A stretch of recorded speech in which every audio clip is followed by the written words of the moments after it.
Jacobite you call me, and the Jacobite I am. I stand for Scotland's laws and rights, I am the loyal man. And if bad blood in here, they kill me and I die. The grave which I inhabit, it's Jacobite as I. I'm proud to be a traitor, cause it's to a tyrant crown. Against a form of slavery, I gladly stand my ground. I'll no accept the union with shotgun it was made. My rising won't be over until all debts repaid. It's the Jacobite you call me, and the Jacobite I am. I stand for Scotland's laws and rights, I am the loyal man.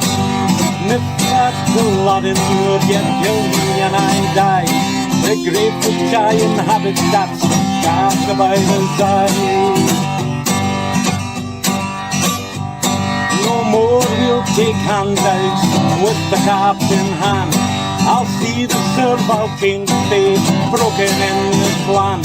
And I'll see my people honoured with the life that they deserve. And I'll fight this with my dying breath, and that you have my word. It's the Jacobite they call me, and the Jacobite I am.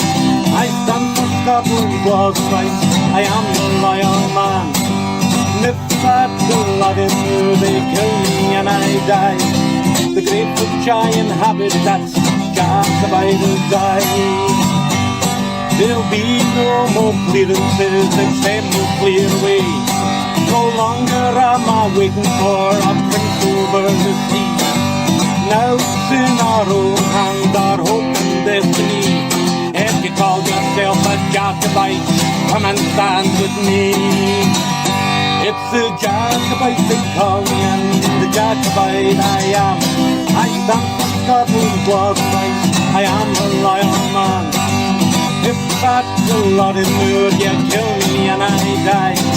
The grave which I inhabit, that's Jacobite as I.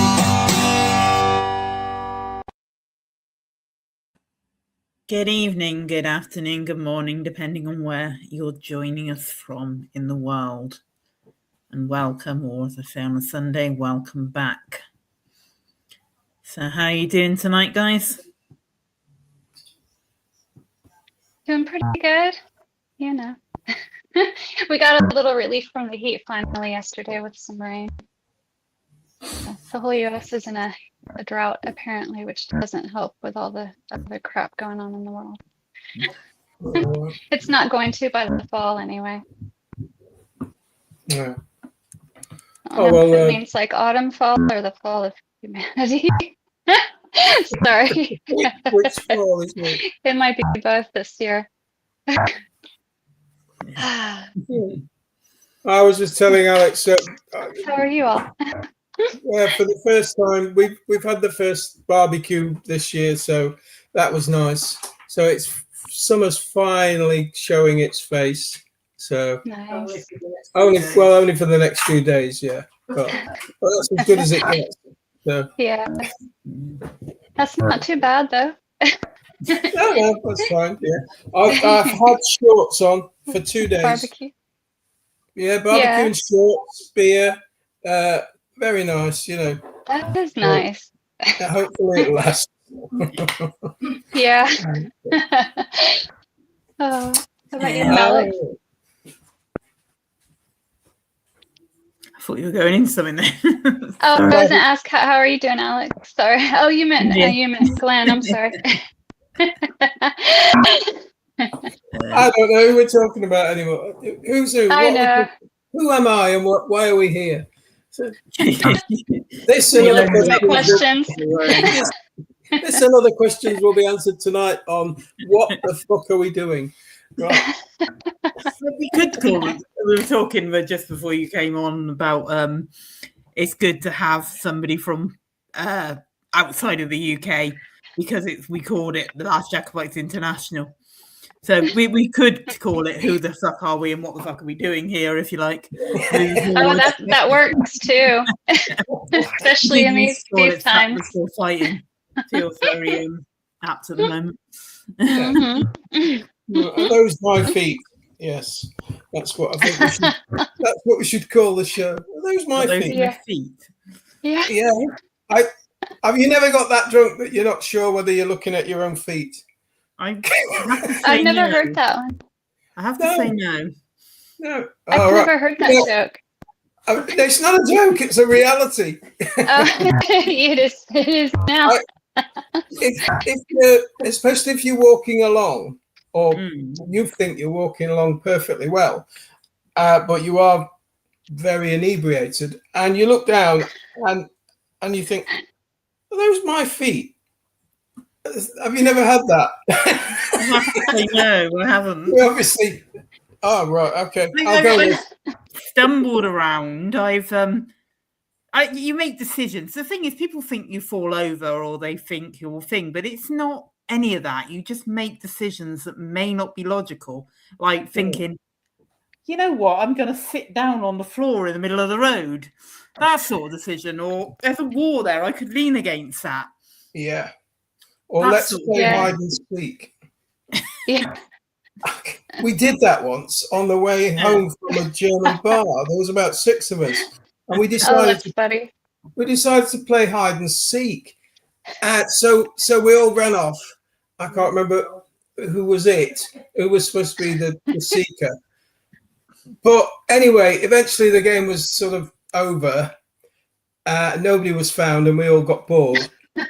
Apart from this one guy, his wife was there, but the guy himself, Kevin, wasn't there. So we all thought, oh, well, fuck it, we'll go home. So we all went home. And by the next morning, his wife, what was his wife's name? Tina. Tina came down and said, did Kevin stay here last night? I said, no. She said, well, he didn't come home. So eventually he came home sort of like late morning. And what had happened was he climbed into what you would call a dumpster to hide and fell asleep. Oh no! Lucky the garbage truck didn't come. Yeah, no, yeah. So that's where we spent the night. But I did once wake up on the face down on the road. Oh, what I hadn't realised was you got lucky too. they re-tarmacked and re-gravelled the road the day before. So when I woke up, my face was stuck to the road. And there was a guy in a car beeping his horn. And so I managed to pry myself off the thing and staggered away. Oh my gosh. Happy days. Happy days. Well, there you go. Wow. Strange places. Very strange places. That is funny. Yeah, well, that's my life. You know, or it used to be. Yeah. Oh man. Oh. All right. Well, I suppose we better get into the show then, haven't we? Really? Yeah, I was going to say on that note, perhaps we ought to move on to one of our topics. Yeah. Let's do that for a change. Yeah. Okay. All right. So we decided I was going to go first.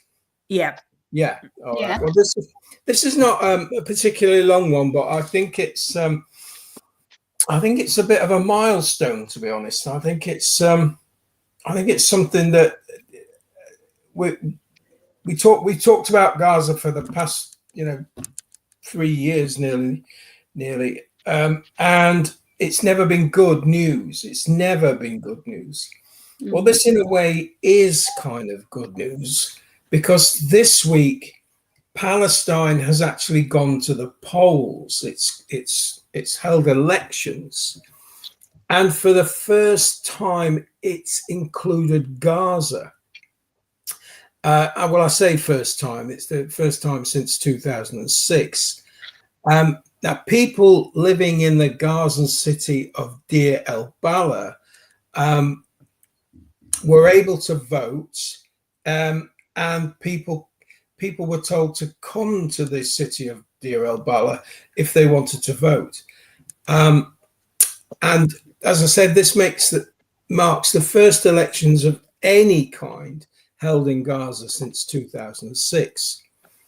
Now, Deir el-Balah was chosen to host these elections in Gaza because during the 2 years of intense Israeli bombardment, Deir el-Balah was quite possibly one of the few places that wasn't completely flattened. So it was picked for that reason. Okay, so the Palestinian Prime Minister Mohammed Mustafa, who we can see here at slide 1.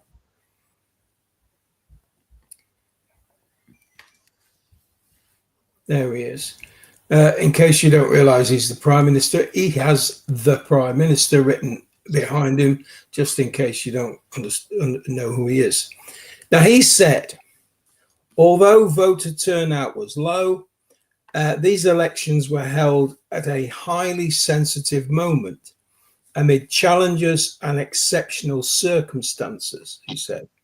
But they represent an important first step in a broader national process aimed at strengthening democratic life and ultimately achieving the unity of the homeland, he said.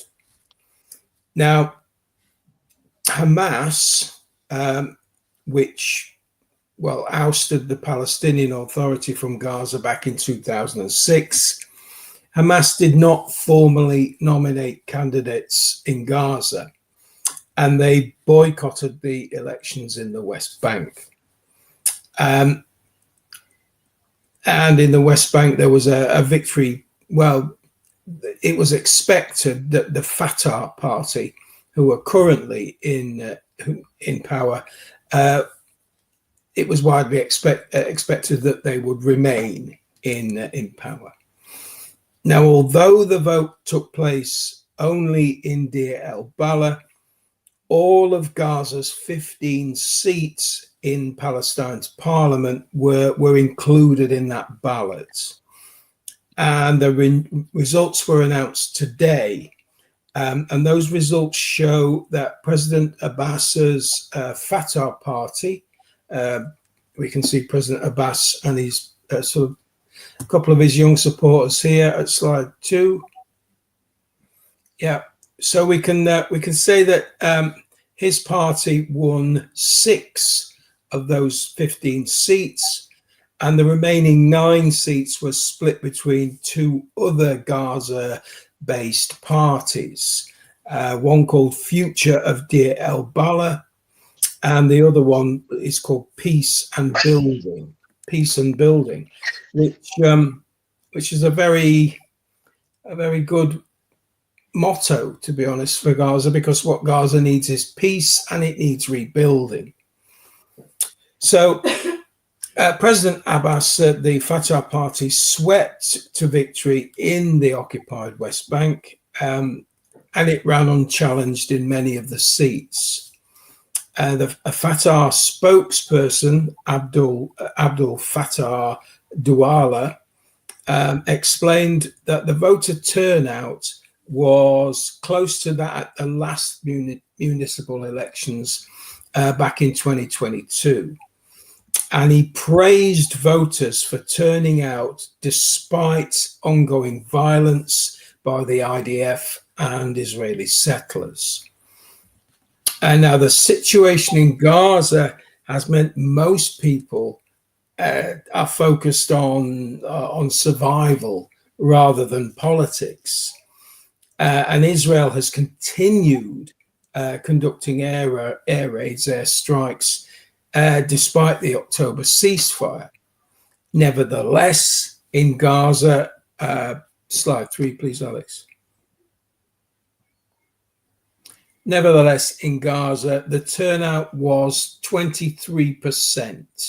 So 23% of those eligible to vote actually turned out to vote. While in the West Bank, it was 56%. Now, some ballot boxes didn't actually make it into Gaza because they were seized at Israeli checkpoints.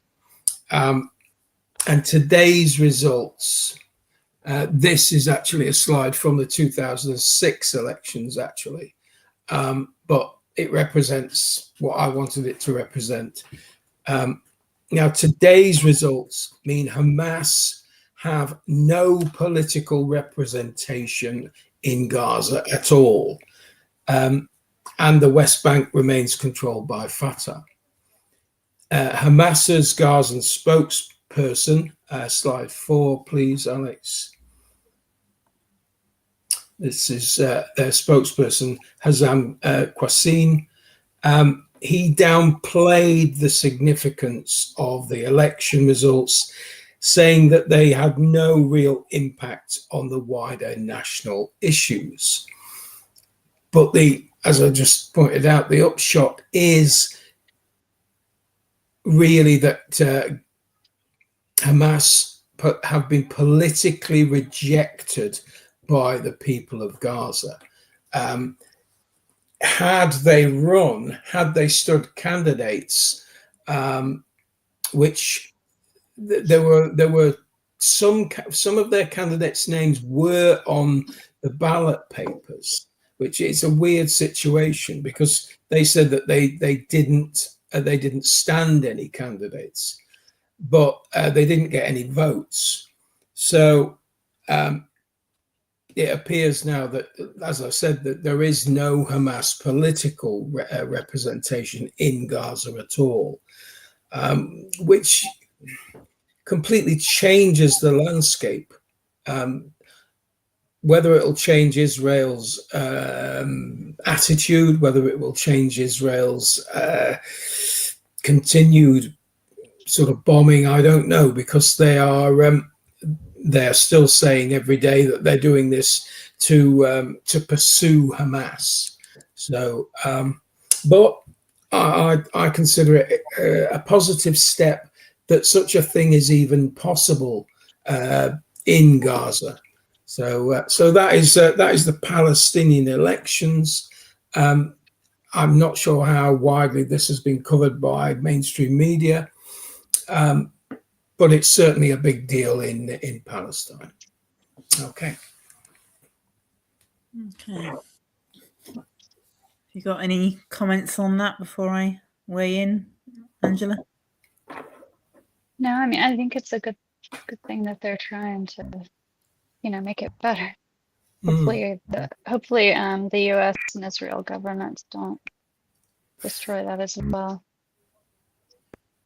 I suppose the one thing you can say against Fatah, against the Palestinian Authority, is that they are very compromising with Israel. They are very compliant with what Israel wants, and so what you can see as a positive might have negative aspects in that it might be easier for Israel to control Gaza politically through their influence. Although Fatah did not get the majority of the seats, they got 6 out of the 15. And the other 2 were split between, the other 9 were split between these other 2 parties, which I don't have a great deal of information on. It's one of those situations, I think. I'll pass it over to you, Alex, to see what you think. It's a difficult one because did you say some of the candidates names were on the ballot papers, but they didn't get any votes? They didn't get, highly unlikely. It's a weird thing because you don't get that in elections. No, somebody always votes for them. Yeah. I mean, I'm not being funny, but the old Blackadder thing with the standing at the back dressed stupidly and looking stupid party, or in the reality the monster raving loony party, or the guys that always turn up at the big, not always London boroughs, but the big boroughs where they know they'll be on telly Yeah. And just literally do it for the thing. They always get some votes. Yeah. They always. For a Yeah. party not to get, for a candidate not to get any votes, there's something wrong there. It sounds a bit strange, doesn't it? Yeah. And why would they not? Why were they not standing? Then, if you think about peace, the Sosei ceasefire and all of the Sosei thing of it, all of it was about suggesting that Hamas could play no part in the future of Gaza. So they're not chosen not to stand. They've not been allowed to stand. The truth of that, I don't know. I'm going on what reports say, and as you obviously know, reports are quite often biased. Yeah. So it could very well be the case that they weren't allowed to stand, or they weren't put on the ballot. But the report said they did not stand up any candidates, even though there were some ballot papers that had their names on them. So that's quite confusing. So whether they're then ruled out because they hadn't officially elected to stand, whether they then ruled out any votes that were cast for those people, I'm not entirely certain. But that's it. That part was a bit confusing. Yeah. It's like the people reporting it probably don't know themselves at some level. Yeah. So we just blur it and fudge it and hope nobody notices who's reading it. But the problem is, or the other problem is, Israel are still attacking people. Israel say they're still pursuing Hamas. I guess in some ways, to put your name on a ballot paper under Hamas is kind of to sign your own death warrant, maybe? Quite possibly, yeah, to identify yourself as a member of Hamas, which is always they don't distinguish a political. They political and military now. But they don't distinguish, or Israel do not distinguish a difference between the political wing and the military wing. No. So I guess it's a bit. I just don't. It's good. It's a. Oh, I don't know. I want to say it's a good thing. I'm not convinced because I don't trust the Palestinian Authority. I don't trust Fatah or whatever they call themselves. And I haven't since a weird thing, I know, but I haven't since they booted Al Jazeera out. Because Al Jazeera was covering the continuing violence in the West Bank, and then suddenly they weren't allowed to, and they suddenly were booted. They were booted by Israel. They were booted by the PA. Yeah. And something's just not quite sat comfortably with me since then. It's like they're seeing advantage to them by doing what Israel wants. Yeah. I think in many ways you're right, because they do seem very cooperative and have done for a long time. They're very cooperative. They kind of said, well, they're open to compromise and negotiation. Well, I think in terms of Israel only respects one compromise, and that is if you compromise in their favor. Otherwise, they don't respect that. They certainly haven't respected the ceasefire. And like I say, which they've been bombing virtually daily since October when the ceasefire started. But there's no one to condemn them. There's no one really calling them out. They know no action will be taken, and they always justify it, as you say. They always justify it by saying, well, we are striking known Hamas targets or known Hamas, people. Even though some of them might be people huddling in tents, which it quite often is. I'm kind of trying to put a positive spin on it, because I think I, like many in the world, I'm desperate for something positive to happen for the Palestinians. But whether or not this will make any meaningful impact is yet to be seen. We've had Fatah in charge of the West Bank for a long time. and the situation there has just got slowly worse. Yeah. The settler violence has got worse. The land theft has got worse, and we're in a ridiculous situation with the twin laws that Israel is now imposing on Palestinians. So whether this will make any difference whatsoever, I don't know. I just hope the Peace and Building Party live up to its name. Maybe, I don't know. Well, there you go. That was the Palestinian elections. It's one of those wait and see things again. Yeah. And there might be something in the fact, if you're saying, if I've understood your figures right there, you're saying 6 members of the PA got in and 9 split between 2 other parties. Yeah. So if those 2 other parties were genuine for the people and they formed their own form of coalition almost. Yeah. You never know. There could be some influence there beyond the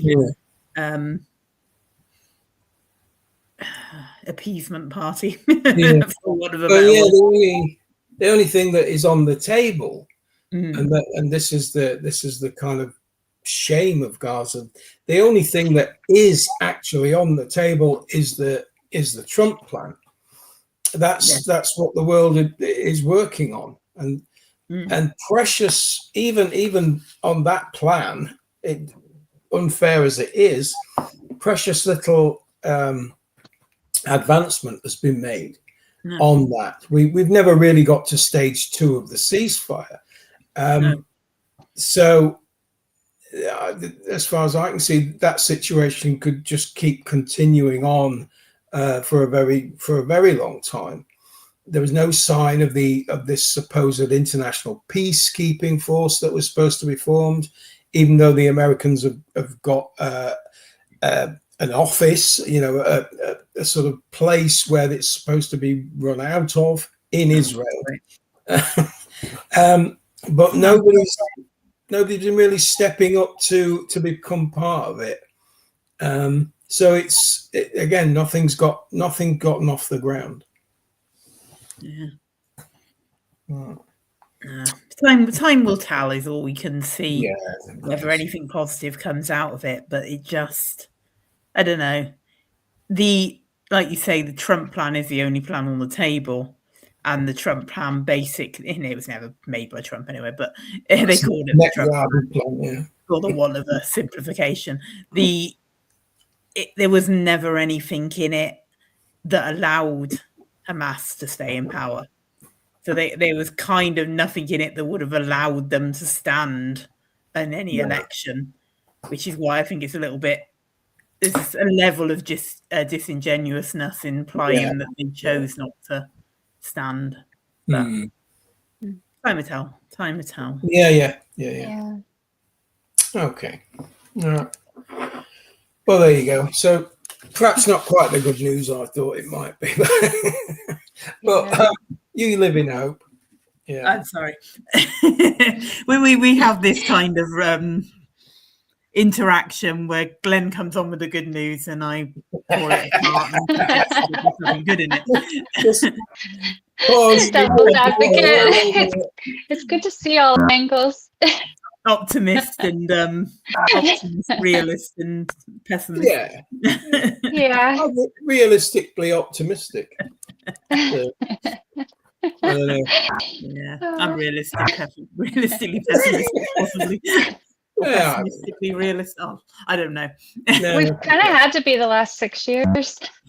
We have in a way to survive. Yeah, you don't look for the silver lining. It's a little bit like my daughter. She's on the cusp of the possibility that her business could expand by 50-fold. You know what I mean?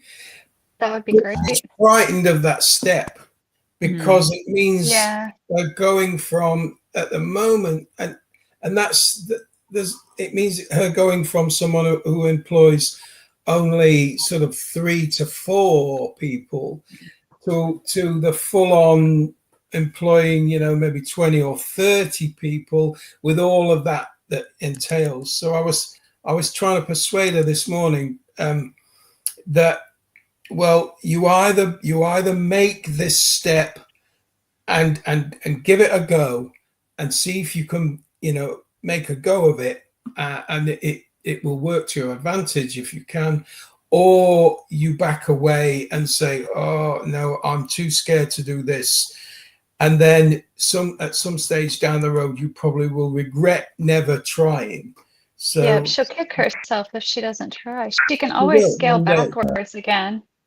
Yeah, and I think that's the done case right. with lots of things. Yeah. It is. You've got to judge something on you've got to ask yourself, why are you hesitating? You've got to ask yourself whether it's because you've got some serious concerns that it might not be a good thing, or whether it is just the finding the courage to take that step. And if it's it the is uncertainty. finding the courage to take it, then you will regret it if you don't. Yeah. I think it's a self-confidence issue as well. Yeah. And I said to her, well, look, you don't have to handle all the payroll. You don't have to do all the taxes and everything. You can get the accountant to do that. So that's off your hands. All you have to do is manage the day-to-day running and cash flow, make sure you get paid, all of that. But the payroll and the accounts is, well, that might just be me, but the payroll and the accounts is the easy part. The dealing with the actual staff. And those have been the problems that she has had, because she's had some staff who have been problematic. Yeah. So I think she's then trying to magnify that by, say, 20 or 30 and saying, well, I might. And they're all women, and I'm not denigrating women getting on with each other, but I have worked in it could be a bloodbath more than one way. A most female environment. It's not good, and it can be quite savage. Yeah, you're gonna have someone on their period all 30 days of a 30-day month. Oh God! You have 30 women after they all line and sync up. That's gonna be pure hell. Sorry. Thinking of it from that angle. And they last for 5 days, so it'll follow from the last month into the next. Yeah, another one. Make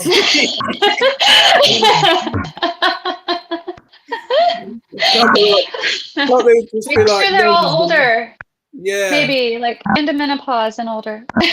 Yeah, she only got one of those.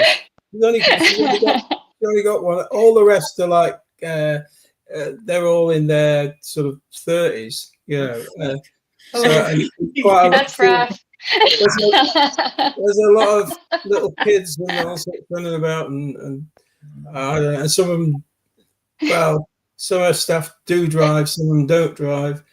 Has she installed a safe space for them to go and cry in yet? She's gonna need one. Can also be used for pumping breast milk.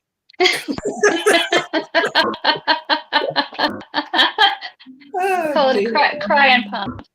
Sorry.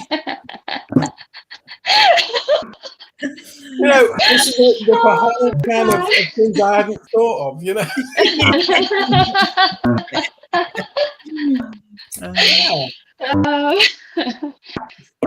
Man. Right. Somewhere out there in the audience, someone saying, you should be more supportive to the sisterhood. Leaving the patriarchy.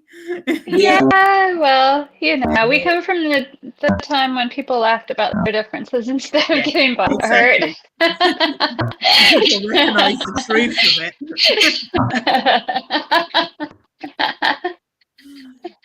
We're not PC on here, damn it.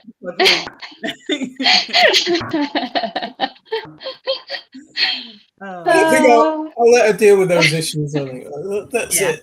But I just want to persuade her. If you never try,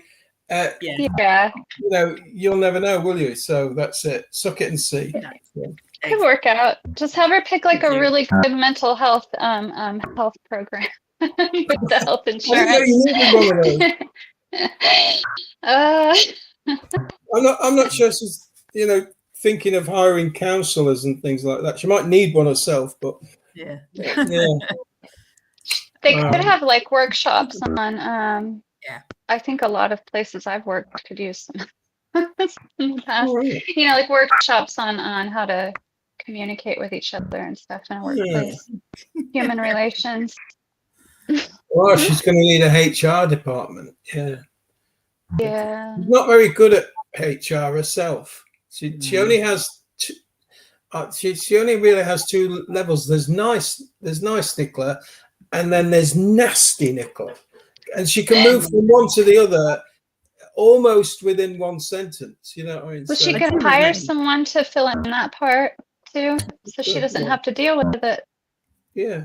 Well, I told her she could step away from the work face, as it were, and there is an older woman who works for her, and I said, well, look, delegate, make her like the supervisor and all that sort of thing, and don't take everything on yourself. Organize it so that you maybe got two people that run two teams, and sort of, so you can push a lot of that away, and you just deal with those two. Yeah. So, Yeah, that's a good idea. like It doesn't always work like it should do, though. You say step away from the actual work thing and be in that managerial role. But from my experience, the only thing you ever find with staff is they end up doing the jobs you don't mind, and you still end up with all the shit you hate. The ones that nobody wants to do. The ones that nobody wants to do still ends up with you. Right. Yeah. She could come get some of the Mexicans they claim are taking all our jobs here. Mexicans. Very large Mexican. It was a joke. All right. That's what they say. They do all the jobs Americans don't want to do.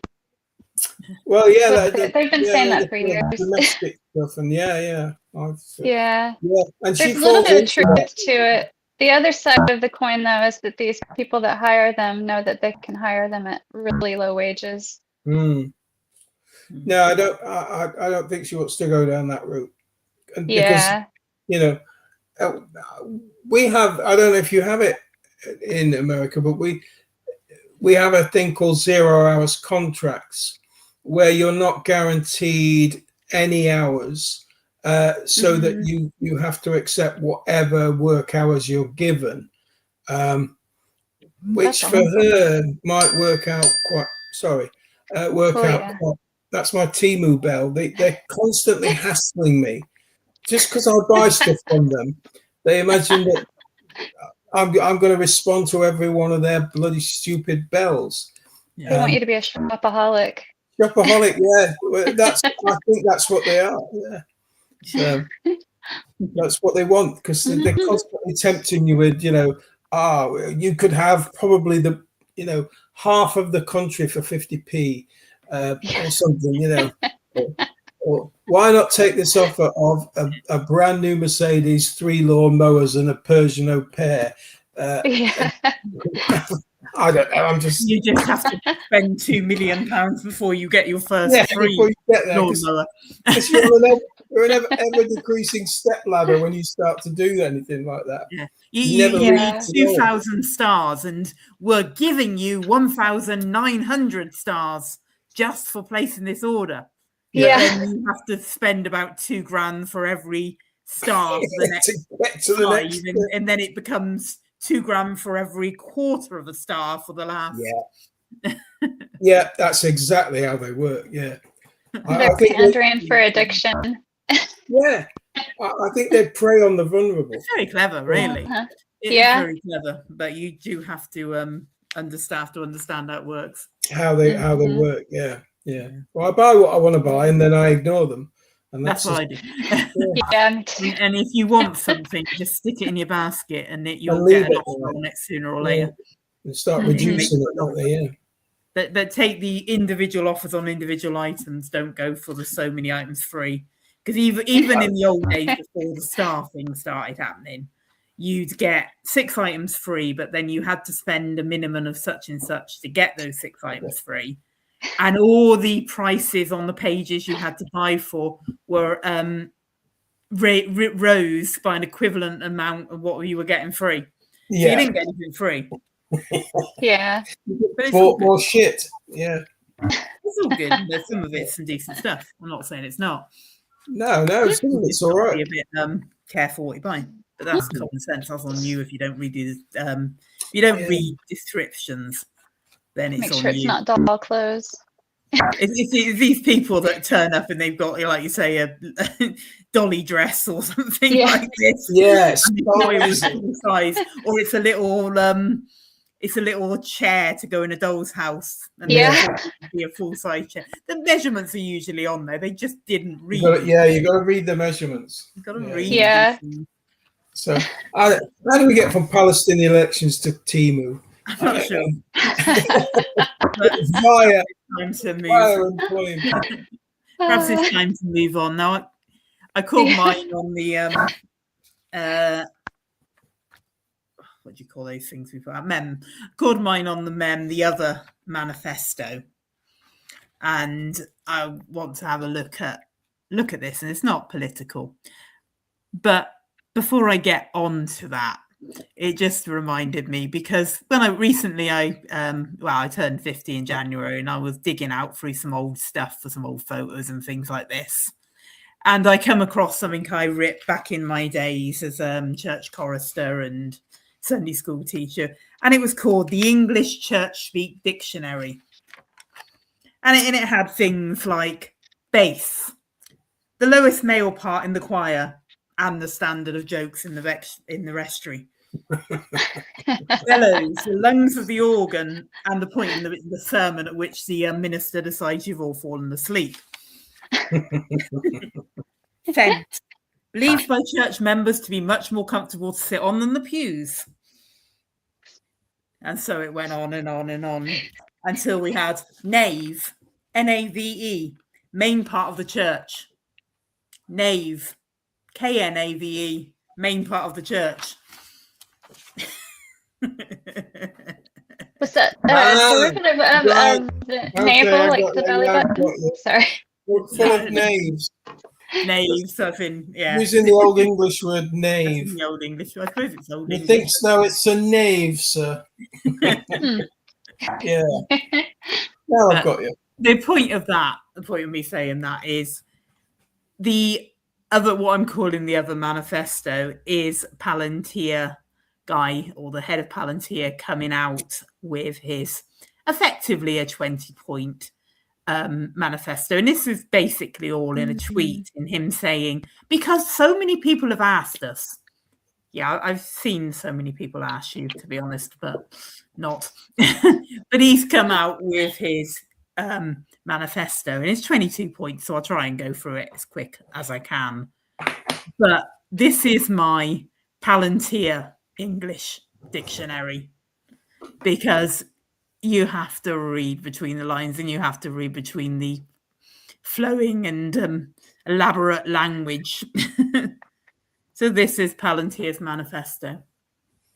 Silicon Valley owes a moral debt to the country that made its rise possible. The engineering elite of Silicon Valley has an affirmative obligation to participate in the defense of the nation. Translation: we're going to start making money by selling weapons. We're not making enough of it just by doing all the techie stuff. So it's time to apply our tech to the defense industry. It's the way the country's going. There's a lot of money to be made in defense. We're going to want our cut, our piece of the pie on that side. We must rebel against the tyranny of the apps. Is the iPhone our greatest creative, if not crowning achievement as a civilization? The object has changed our lives, but it may also now be limiting and constraining our sense of the possible. What's limiting and constraining our sense of the possible in the idea of personal tech? What's he hinting at here? Where are we going here? Are we going something that you can implant under your skin, or something that you can direct mind to technology connect? To me, this is hinting at we mustn't stop with where we've got to. We mustn't stop with the peak of technology. We have to move onwards. That's now limiting and constraining our sense. And it's this sense of the possible that, to me, starts getting a little bit unnerving. What do they want to believe is possible? Mm-hmm. Free email is not enough. The decadence of a culture or civilization, and indeed its ruling class, will be forgiven only if that culture is capable of delivering economic growth and security for the public. If I could say a lot of this is flowery language, but what always catches my eye is that need for that, use that word security. Whenever we want to push in a certain direction, it's always for your security, for your safety. And what will be forgiven? What decadence of the ruling class be forgiven if it's for public security? I don't know so much about economic growth, maybe for them, but I see their main part of their agenda, which is the main part of their product range, which is surveillance in this one. The limits of soft power, of soaring rhetoric alone have been exposed. The ability of free and democratic societies to prevail requires something more than moral appeal. It requires hard power, and hard power in this century will be built on software.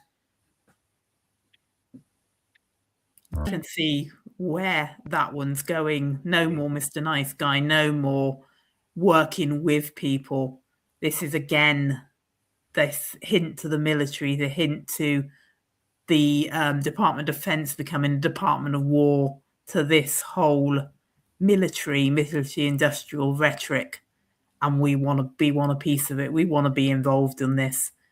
That hard power will be built on software and will be built on AI, but will be built on what we can put behind the scenes on the technological side. Question is not whether AI weapons will be built, it's who will build them and for what purpose. Our adversaries will not pause to indulge in theatrical debates about the merits of developing technologies with critical military and national security applications. They will proceed. This is their dig, in my opinion, at Anthropic and the talk about ethics in AI use in military applications. This is their dig at the people that question some of the things that have been done in Israel, some of the things that have been done by passing over the choice of a life and death to an inanimate object that has no conscience. And their argument is, well, if we don't do it, somebody else will. So we may as well do it first. National service should be a universal duty.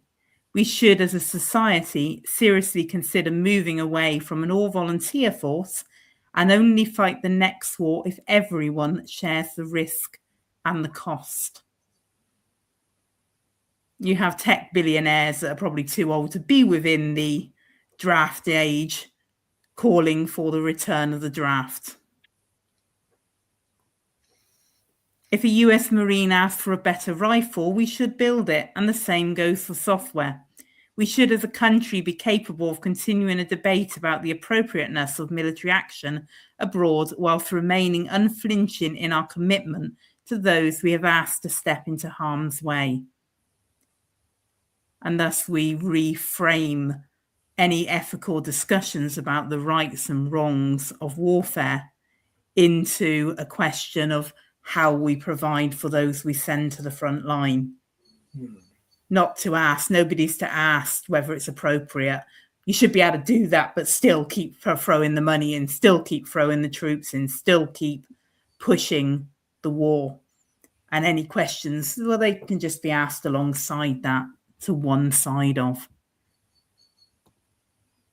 Public servants need not be our priests. Every business sorry, I can't say this very well. Public servants need not be our priests. Any business that compensated its employees in the way that the federal government compensates public servants would struggle to survive. Now, this could go either way. Is this suggesting, on the first surface of it, that suggests that they're saying that politicians, civil servants, etc., are paid too much, that in the public sector, your business wouldn't survive if you kept overpaying or you kept giving them too many perks. But that doesn't connect to that need not be our priest side. To me, that's more about we shouldn't be judging if they take a perk on the side. We shouldn't be judging them if they take a backhander from here. They're not required to be priests. They're required to get the best deal from the government. And if they can do that by taking a backhander or making a slightly unethical deal, then we should be ready for that and we should be accepted. That's how business survives. It says a lot about how they run their businesses if that is the case.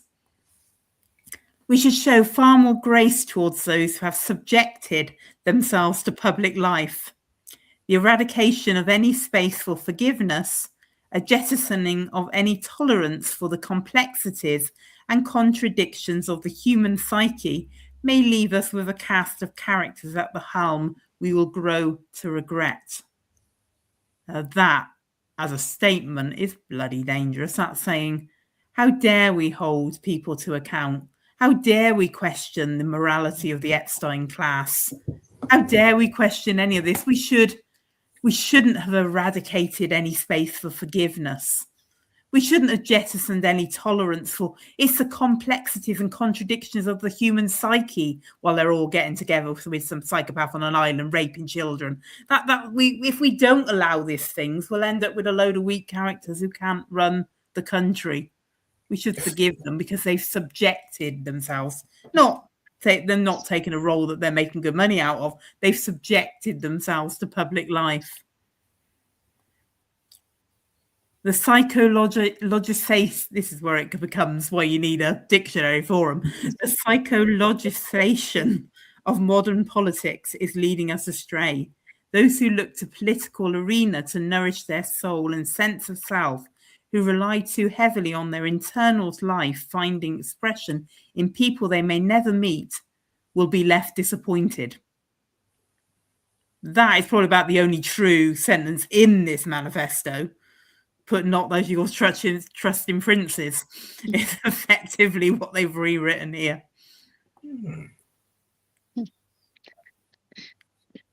Our society has grown too eager to hasten and is often gleeful at the demise of its enemies.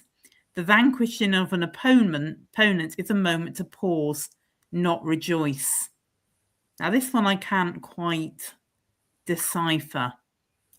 I wonder whether they aim it more at business opponents or like competition than they do. Like the rest of this seems aimed more towards the military industrial, towards warfare. I wonder whether this one's a bit more political opponent or military or business competition. But it's a bit of a weird one, that one. The atomic age is ending. One age of deterrence. The atomic age is ending, and a new era of deterrence built on AI is set to begin. This is a suggestion that the whole concept of a nuclear deterrent has had its day.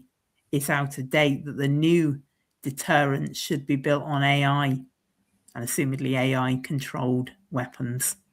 Now, this whole AI-controlled weapons is scary by sheer definition, but it keeps bringing me back to there's a couple of Star Trek episodes that I've talked about before, where they encounter AI weapons that don't know the war's over and have learned what they've been taught to learn, but cannot learn that they're human. I won't say overlords because they're never going to end up being the overlords as soon as we rely to that layer on AI. But the humans have made peace decades and centuries ago, but the AI can't accept that because it's not within what it's learned. And the whole idea of an AI-controlled deterrent is kind of even more unnerving than the idea of a nuclear deterrent.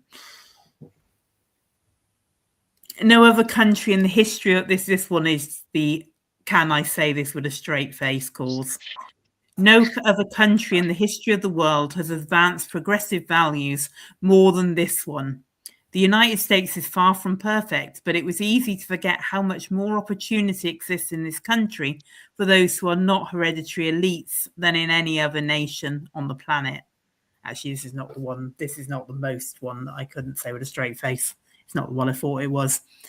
But yes, there's an element in which the foundation of, and no doubt, and Angela, I would say in a minute, but no doubt Angela can answer that a bit better than I can, an argument for less hereditary elites in the American setup and the American situation.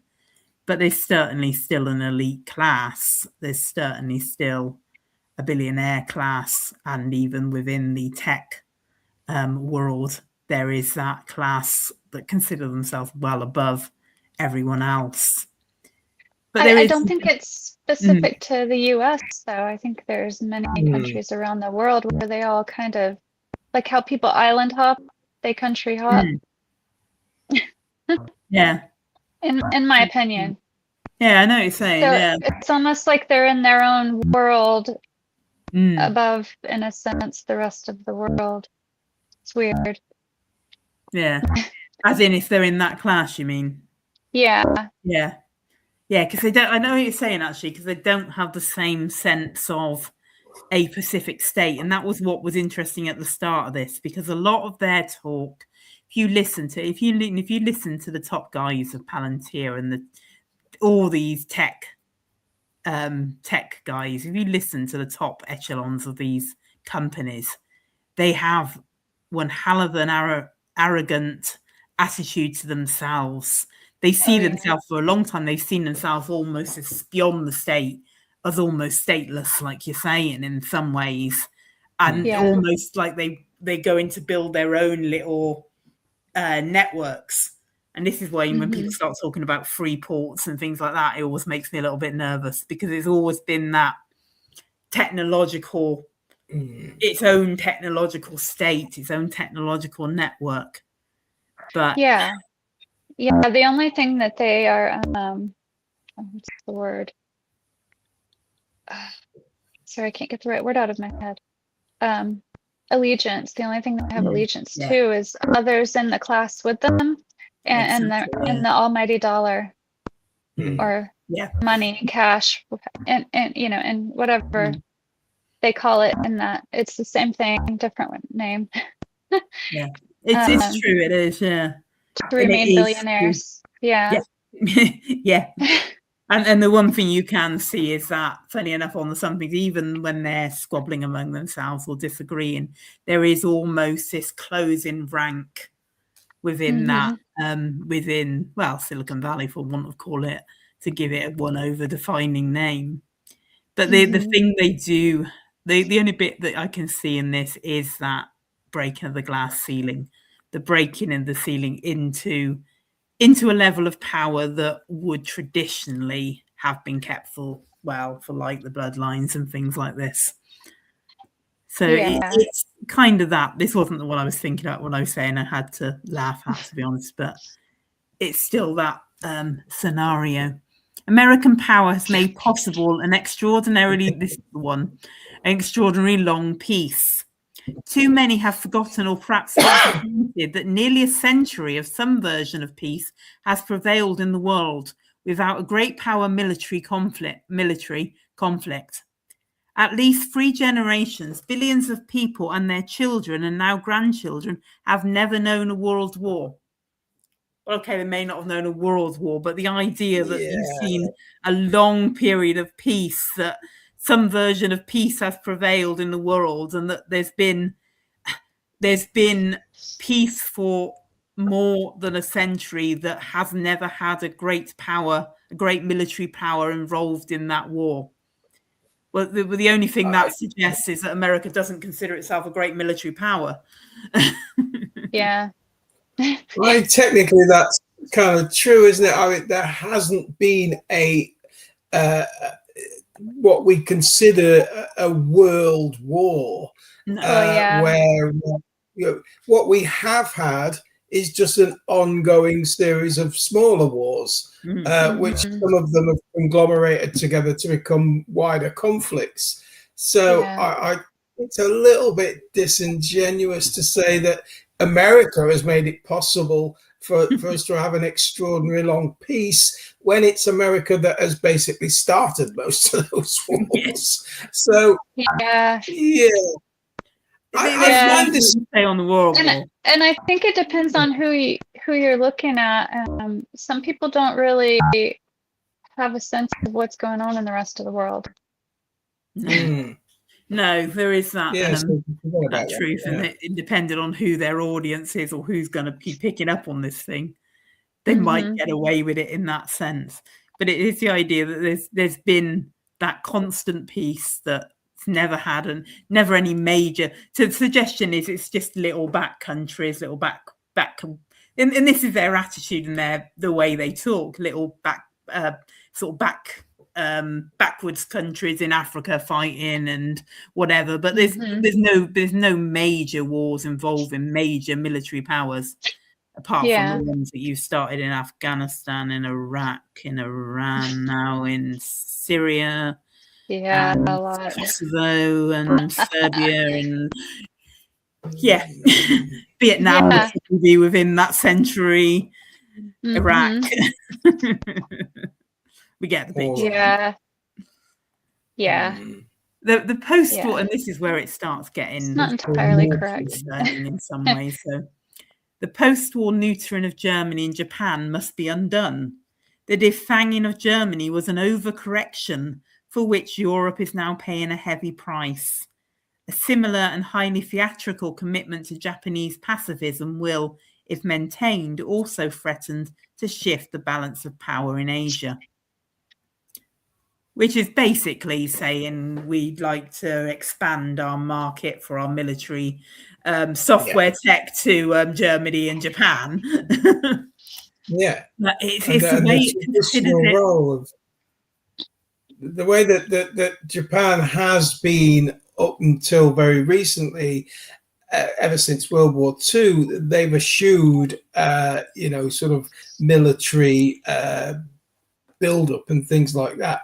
Well, with a reversal of that, then that opens up new markets, doesn't it? And then you've got now that language at the very beginning, the post-war neutering of Germany must. All right, let's leave out Japan. There must be undone. That was exactly what was done after the First World War, which led directly to the Second World War because the brakes were taken off and they went back to their old ways. So I don't know. That was exactly what I thought when I read it. It was because it was after your show on Friday, but it was the first thing that comes straight into my head that's what caused the Second World War, the undoing of the neutering. Yeah, they took the brakes off. Yeah, but it also aligns, and this is the concerning thing, and something clicked on that, and the conversation passed on this afternoon, so I didn't get a chance to say it, but it connected with something we said this afternoon about Germany looking to be building up its military effectively by 2039. And everyone's saying, well, that's a weird date. Why 2039? Well, the thing that caught my eye is, but take 100 years off of that. 2039. Take that back to 1939. 1939. Very, very interesting anniversary by which they want to build up their strongest military power in Europe. Yeah. Yeah. History repeating. Yeah. But from Palantir's side, this is we want new marketplaces in which to sell military tech. Throughout this, go carry on. No, we'll talk about the end. Sorry, carry on. Just aware there's 22 points. I'm trying to keep moving, but I know. We should applaud those who attempt to build where the market has failed to act. The culture almost snickers at Musk's interest in grand narrative, as if billionaires ought to simply stay in their lane of enriching themselves. Any curiosity or genuine interest in the value of what he has created is essentially dismissed, or perhaps lurks from beneath a thinly veiled scorn. This is, people just want to see us and they want to brush us aside as billionaires and just keep making your money. It's pushing for the what we already see. It's pushing for that consumerism, for that not consumerism, for that that alliance of corporate and state. That definition of fascism in many ways. Yeah. It's spelling out the Fourth Reich, and we have every right to want this. It's within our makeup to want this. We have every right to be in that position. This is almost a Fourth Reich manifesto in many ways. Yeah. Silicon Valley must play a role in addressing violent crime. Many politicians across the United States have essentially shrugged when it comes to violent crime, abandoning any serious efforts to address the problem or take on any risk with their constituencies or donors in coming up with solutions and experiments in what should be a desperate bid to save lives. RoboCop, anyone? Pre-crime, anyone? Yeah. Yeah, pre-thought crimes. Yeah. But between the two options of those, that covers every possibility. But there apparently the idea of pre-crime and the tech industry, can't get words out. Tech industry's effect or ideas or representation within the concepts of pre-crime isn't unknown, and apparently there were suggestions and trials back in 2018 of using tech in almost a pre-crime sort of manner, which I think it said was I can't think. No, I've forgotten where they said it was stopped. Angela might be able to tell me, but apparently they did almost trial it somewhere. I want to say New Orleans, but somewhere it was almost trialed and stopped and refused. But this again, we shouldn't turn our nose up at experiments. We should be allowed to come up with solutions. We should be trusted to solve the problem for you. I didn't know they were going to do that in New Orleans. I might be wrong on the place. I was reading somebody else's interpretation of it, and I don't necessarily agree on all the cases, but he definitely referenced like a trial on the pre-crime thing, and he said it was kicked out by the state, basically, or refused by the state. I believe it. I want to say New Orleans, but I might be wrong on that. I'd have to check it back up. I did see somewhere, I'm not sure if it was in the US or Canada, but they were putting those robot dogs out. All right, yeah. Yeah. Interesting.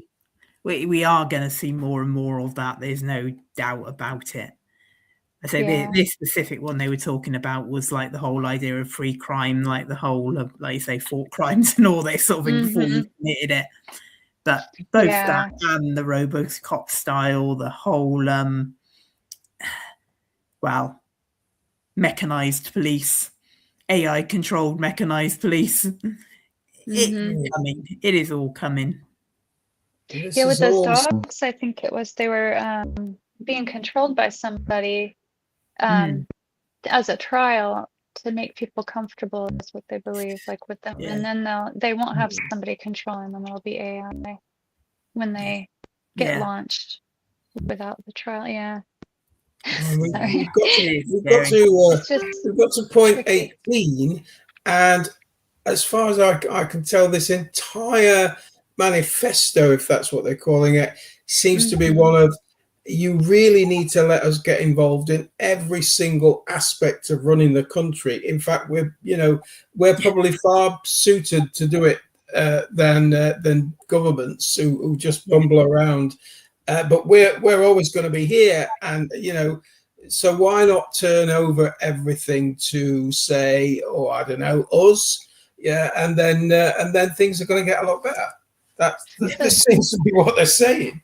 It pretty much is. So, It really so is. technocratic is like North Korea on steroids then. Indeed, that's exactly technocracy. Yeah. North Korea on steroids. Nothing good is going to come out of it. Not for us. No, not for us. It definitely isn't. And this, just in case you thought you should have any ability to judge your rulers and masters. Point 18, the ruthless exposure of the private lives of public figures drives far too much talent away from government service. The public arena and the shallow and petty assaults against those who dare do something other than enrich themselves has become so unforgiving that the Republic is left with a significant roster of ineffectual, empty vessels whose ambition one would forgive if they were any genuinely belief structure lurking within. How dare you judge our private lives? How dare you judge us again? Like I say, Epstein class. How dare you judge us for? We should be free to do what we want, and free from the petty concerns of the law and annoying things like that. Because really, somebody might be really, really talented and good at doing something. The fact that they interfere with animals should, and I don't know, all the other vile things that people do shouldn't be your concern at all. And it's a bit petty to go around persecuting them for this. Yeah, that's what they're saying. Ruthless exposure. Yeah. Wow. The caution in public life that we unwittingly encourage is corrosive. Those who say nothing wrong often say nothing much at all. So we shouldn't judge them on what they do in their private lives, and we shouldn't judge them on what they do wrong in public life, because it's symptomatic of them actually doing something. If they do anything, they're going to do something wrong, so we should just accept it. So they're supposed to be seen as all good all the time. Perfect. There's a phrase that comes out of Luciferianism, which states, better than the whole world would be utterly destroyed than that one man should refrain from that to which his nature moves him. And that is basically saying people should be free to do whatever they want, and without judgment and without the sort of hampering of things like the law and things like that. And this very much seems to be what these people are mooting, what they're putting forward. Just like that, isn't it? Just worded differently. Yeah. It is. And I mean, you can go to extremes. You can go to utter extremes, and there are scenarios, and there are,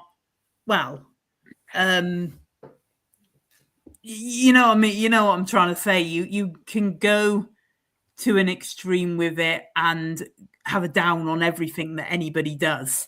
Yeah. Mm-hmm. And judge people on things that there's no need to judge people on.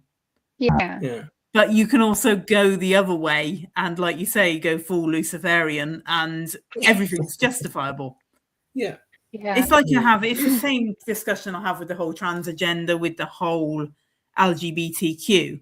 I do not care what consenting adults get up to, and I will never judge, because it's not my place to judge other consenting adults on what they get up to. I've got no problem what two guys or two girls or anything else, as long as they're adults. I have a problem when they force it on kids. And the same with the politicians. I don't care how many politicians are gay. I do care how much it compromises the country if you've got your Ukrainian rent boys burning your houses down, because there has to be a certain level of a security risk in that. And when you're in that position, and that's probably affecting your foreign policy. Can't get any words out today. You know what I mean? So I get that.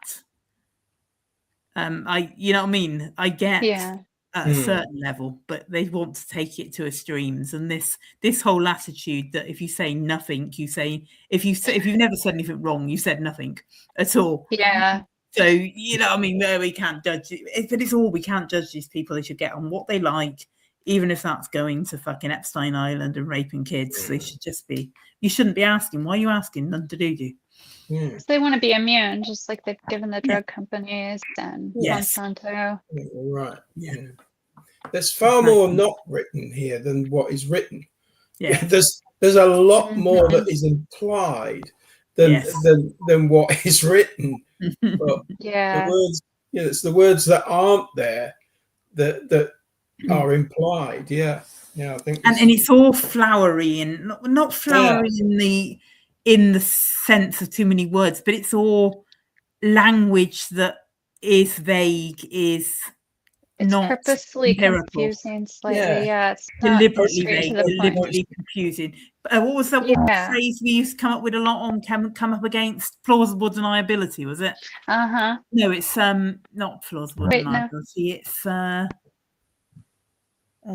mine's gone blank. There was one we kept coming up against in when we're looking at some of the American stuff. I'll think of it by the end of the show. Is it plausible denial? Yeah, no, it's along those same lines, but it's something else. I'll probably remember it tomorrow morning at 1 o'clock or something. But it's the same argument as plausible deniability. It's that same attitude. We've not spelt it out, so it's left open to your strategic ambiguity. Strategic ambiguity, that's it. Yeah. And that's what it is. That's what it really is. Yeah. The pervasive intolerance of religious belief in certain circles must be resisted. The elite's intolerance of religious belief is perhaps one of the most telling signs that its political project constitutes a less open intellectual movement than many within it would claim. How dare you argue with our push that this is a holy war? Yeah. Pervasive, all-encompassing intolerance, basically, of religious belief in certain circles must be resisted. So that you could read as advocating that all religions should be tolerated. So you could read it in that way. The elite's intolerance of religious belief is perhaps one of the most telling signs that its political project constitutes a less open intellectual movement than many would claim. God, I don't know where to begin with this. No, it's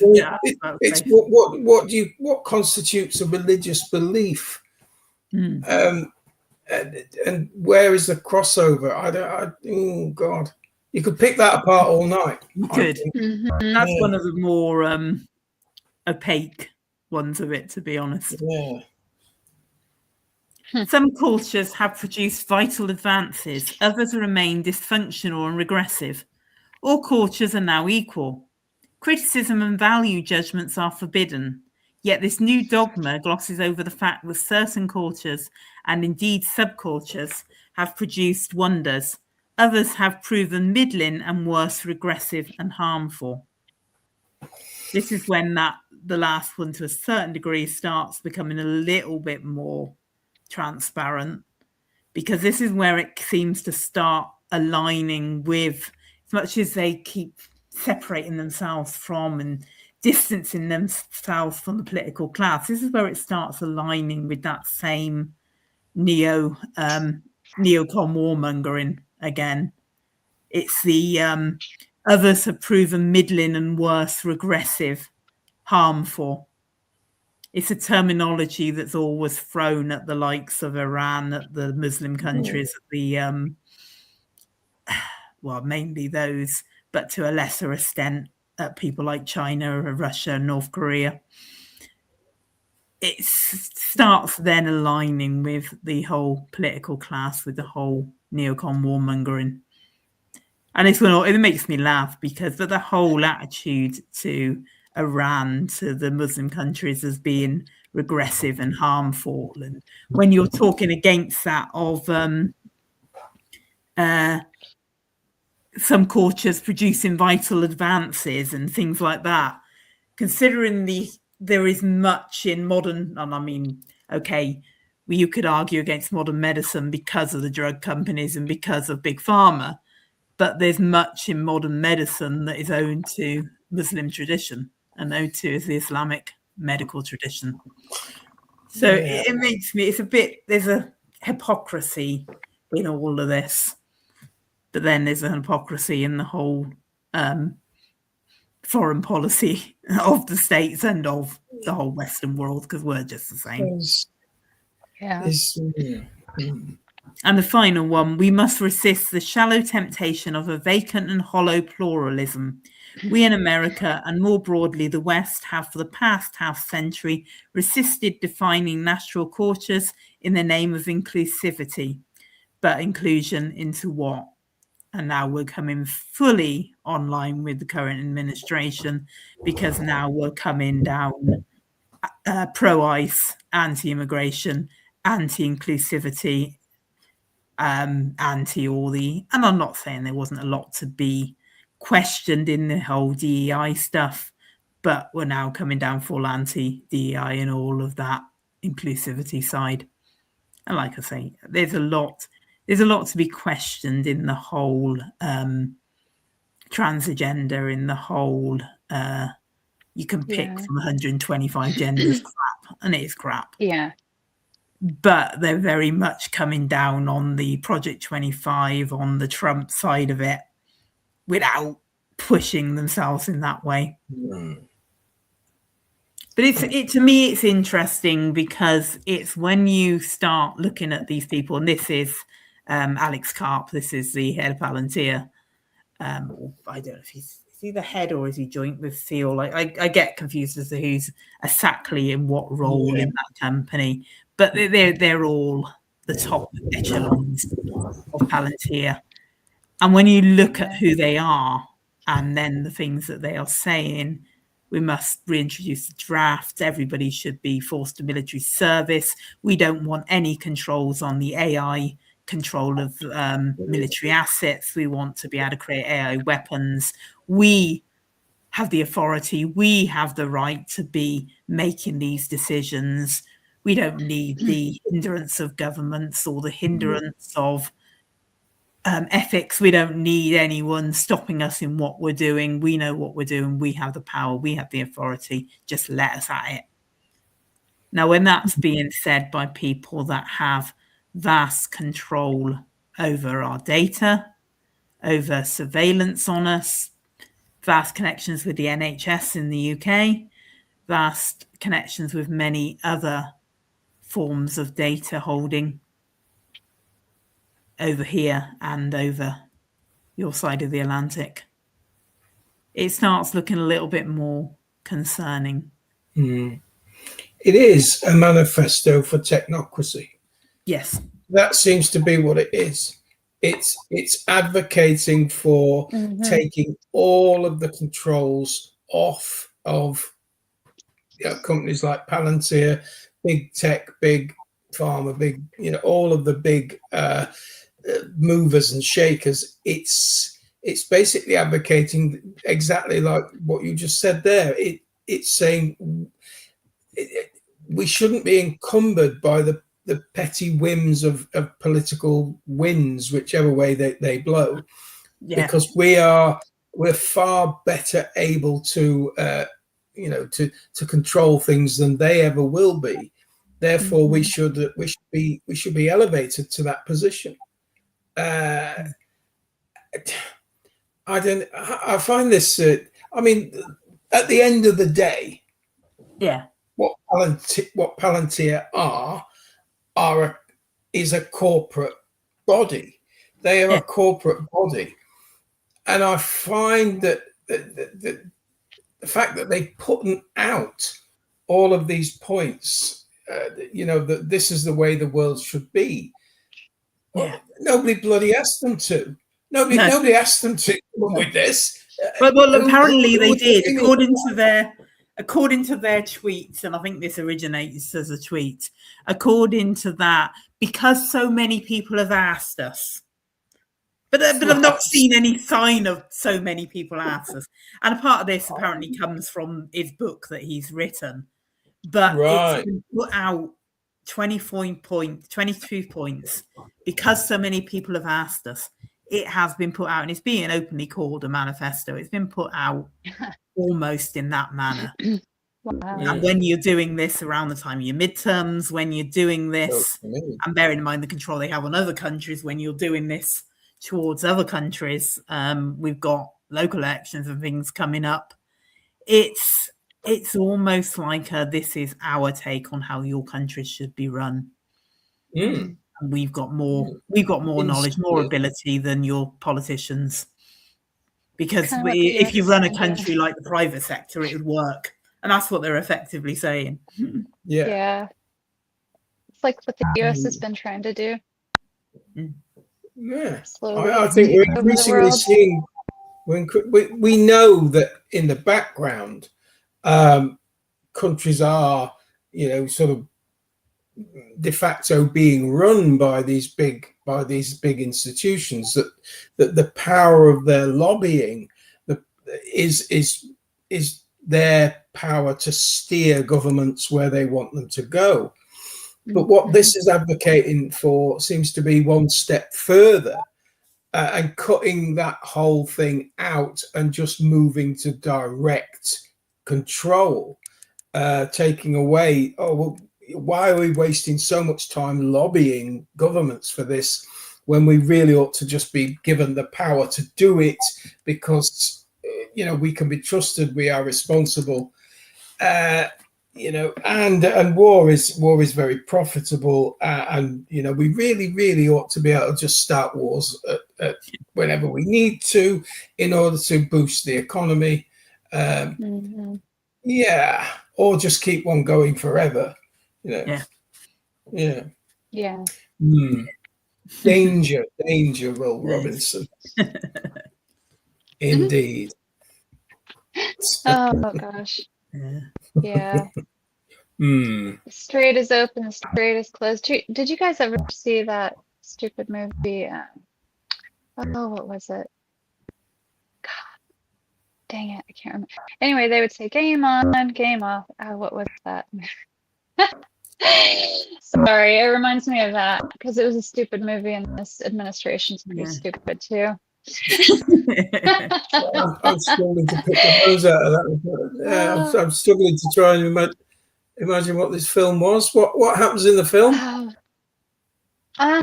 Gosh, who was it? Was it Wayne's World? Yeah, that was the name of the movie. Wayne's World. Excellent. Yeah.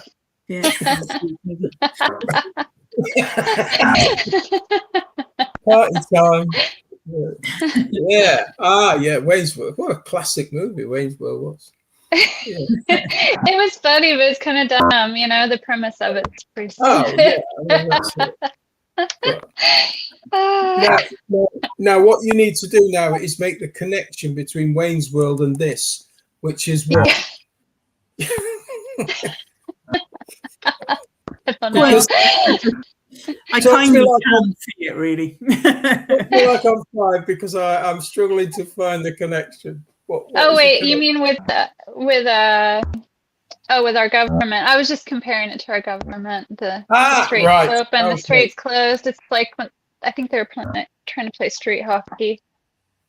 Every time a car came, they'd say "game on, game on."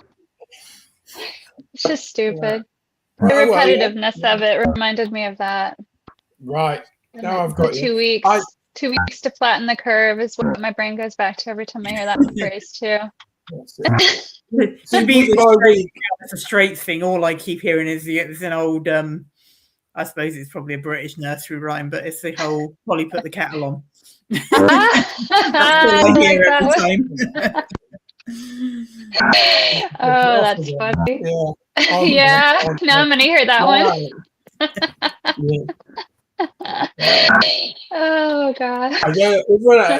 We could do let's do metaphor of the week. We could do that every week. Yes, that's a good idea. I like that. I like that. Yeah, it's great. Oh man. Right, where are we now? I thought that was fascinating, Alex. Not only fascinating, but almost loomingly threatening. You know what I mean? Like a cloud on the horizon that you can see coming towards you. That's you know, full of lightning and thunder and all sorts of, I don't know, cats and dogs. It's that it has that looming feeling of this insidious threat that these people actually pose to democracy, which is on its knees as it is. And so this is the ideal time for them to make that kind of move. It reminds me, it does remind you of a kind of fascist ideology, and it has elements of that fascist neo-fascism combined with technocracy. And so I do find that, although when you read it, if you just surfacely read it, that sounds quite innocuous, and we're saying sort of nice things and in here and there, but it's what they're not saying and what is almost implied that is really dark, I think. So there you go. I don't like Palantir anyway, but I mean, it is. And I keep using the word flowery language, and flowery language is not really right because it's not flowery, but it's, well, like we said, strategic ambiguity. It's ambiguous language. Yeah. Yeah. So it's not clear what they're saying, but it is, if you know the company and you read between the lines, it's very clear. Yeah. But there's that level of ambiguity that the man in the street wouldn't be quite. Yeah, you wouldn't pick up on. No, you wouldn't pick up on it. It's reminiscent of what was engraved on the Georgia Guidestones as well. Similar language or ambiguities were used there. You know how they, put what was it? Everything before nature, but then decrease the population of the planet. Like in the next line. But that was what you just said. Because I don't think it was decrease the population. It was keep the population. Yeah, keep the population. But the population was way above that, so you can't keep something at a level that's lower than what it is. No. That means massive depopulation. Getting rid of all that. But it's not written that way, and you're right. No. This is exactly how this is written. It's not written with It's not written with allow your leaders to, don't question your leaders on how many 13-year-olds they've raped or how many times they've been to Ireland. It says accept the difficulties of, and I'm paraphrasing myself now, but accept the difficulties of them being in public office. You know what I mean? And don't judge them on their private life, and don't put not your trust in princes. To me, that one of them. One of those sentences, pure. Put not your trust in princes. It's just weird that came out now. Right as all this other like disclosures supposedly starting to come out, and all the scientists are dying or missing. I mean, essentially, Palantir are in that world. They are, they're a defense contractor, and it pretty much reads from all of that they see themselves as far more than just a humble defense contractor. They see themselves as a sort of quasi arm of government, or a potential I don't know, governing body themselves, along with other similar types of institutions, corporate institutions. That's what they seem to be suggesting. So I don't know. They do. What you just said there, that they see themselves as, they're not putting themselves forward for that role. They already see themselves in that role. In that role. The terminology you just used is spot on, because they already see themselves in that role. It's not putting ourselves forward for this. It's de facto. It's de facto. It's absolute. We are. We shouldn't question it. We shouldn't question us being there. That's just our rightful place. It's that mentality again. Yeah. That's what makes it. Somebody used the word passive aggressive threatening in the chat, and it is. It is passive aggressive. Yeah. Absolutely. Yeah. Mm-hmm. Who knew? That's not good. No. Well, Well, yeah. I don't think it was trusted Palantir to start with, but exactly. It's that connection. But yeah, I know what you mean. The same company that sees nothing wrong in designing I don't know, software for Israeli murder drones, or they that's just business, isn't it? It's just business. We shouldn't be attaching morality to it, and that's what they've almost said. We don't need to attach morality to this. It's just business, killing children. It's just another day at the office. It's what we do, and so you don't have the right to question us about that or infer that it is in some way morally wrong, because you're not. We should be the arbiters of morality, not you. So. And we should be able to have that conversation about the morality alongside the issue while we carry on pumping this stuff out and while we continue moving forward with it. You can just have that on the periphery. Yeah. I've learned when to jump in and fill in your my brain is dead. My brain is dead this week, I tell you. No, I know. It's been a long day. And that's kind of what I was trying to explain to Angela a minute ago when I was trying to figure out this whole Wayne's World government crossover. What I've essentially been doing over the weeks is learning Angelese. So I'm learning the way that your brain works so that I can have insights into how it's structured and how it fits together. Forgive me, that's just a foible. Okay. Well, there you go. That's funny. It is true though. We do all have. Well, the whole human race has their own way, in some ways, of thinking of things and doing something. The one I used to be, and I don't know, I may still do it. The one I used to be really guilty of is I'd follow a whole line of thought in my head, and then just say the thing at the end of the line. So I'd expect somebody to be able to know how I got from A to B, and I just say the last thought I had. Yeah. That's autism. Yeah. So it's like spilling random movie quotes and music, like. Oh fuck! I do that as well. But anyway, it plays in the background sometimes. Yeah, it's all in there, but it's not necessarily out there. Yeah. And every now and then it comes out of my mouth. Yeah. And the knack is the trick is, and this is what you learn in a long marriage. The trick is to know what train of thought led to that little outburst. Because Jackie does the same. She'll say, and he never did that anyway, did he? And then all the cogs start going, and I'll say, "Oh, what you mean? He never came round?" Yeah, that's what I meant, or whatever. It's learning. It's learning the. You're natural. It's a survival trait. It's a survival. You've had many years of practice. Yeah, it isn't always that. You can have as many years as one. Some people can still never do it. I don't think my ex ever learned how to get to where I got to by the end of the sentence. Yeah, well, some people are about as dense as a rock. Yeah. Right, let's move on.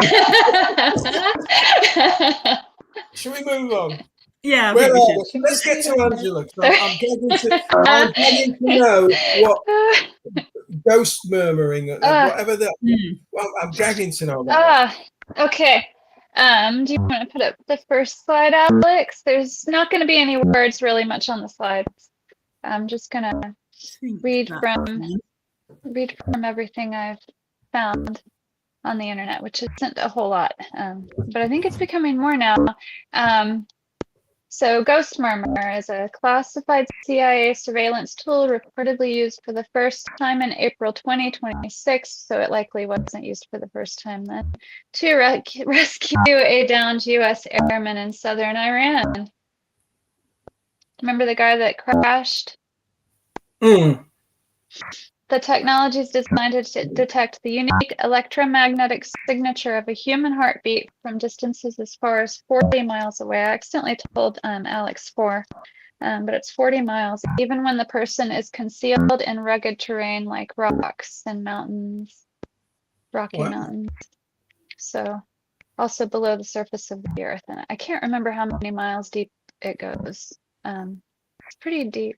It might not be miles. But anyway, so being turned off. Also, the Palantir thing. So they create AI. Yeah. So this uses AI. And it was developed by Lockheed Martin Skunk Works. Right. Yeah. Let's see. So the sensors are built with microscopic defects from synthetic diamonds. They pick up the faint magnetic signals that are produced by a beating heart. The name refers to murmur in a heart. Let's see. So yes, so it became public after it was credited with locating the F-15 weapons systems officer known as Dude 44 Bravo. Go to the next slide if you'd like. Oh, sorry, I meant to have that one pop up before. So human heartbeat, just an image, and then that's the last one. So that was just an image from where he was at. It may be an AI image. But he was hiding in a mountain crevice for 2 days while under pursuit of an official, including CIA Director John Ratcliffe, described the feat as finding a single grain of sand in the middle of a desert. That was the one that they kicked Trump out of the meeting or of the war room or whatever for to discuss using that technology. He was unaware that that's what was going to be used. Yeah.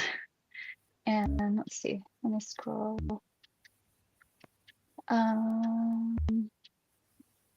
Let's see. So trying to find what I wanted to. This is the interesting thing. So the Ghost Murmur system distinguishes between human and animal heartbeats primarily by analyzing the unique rhythmic electromagnetic fingerprint of the signal using advanced AI software.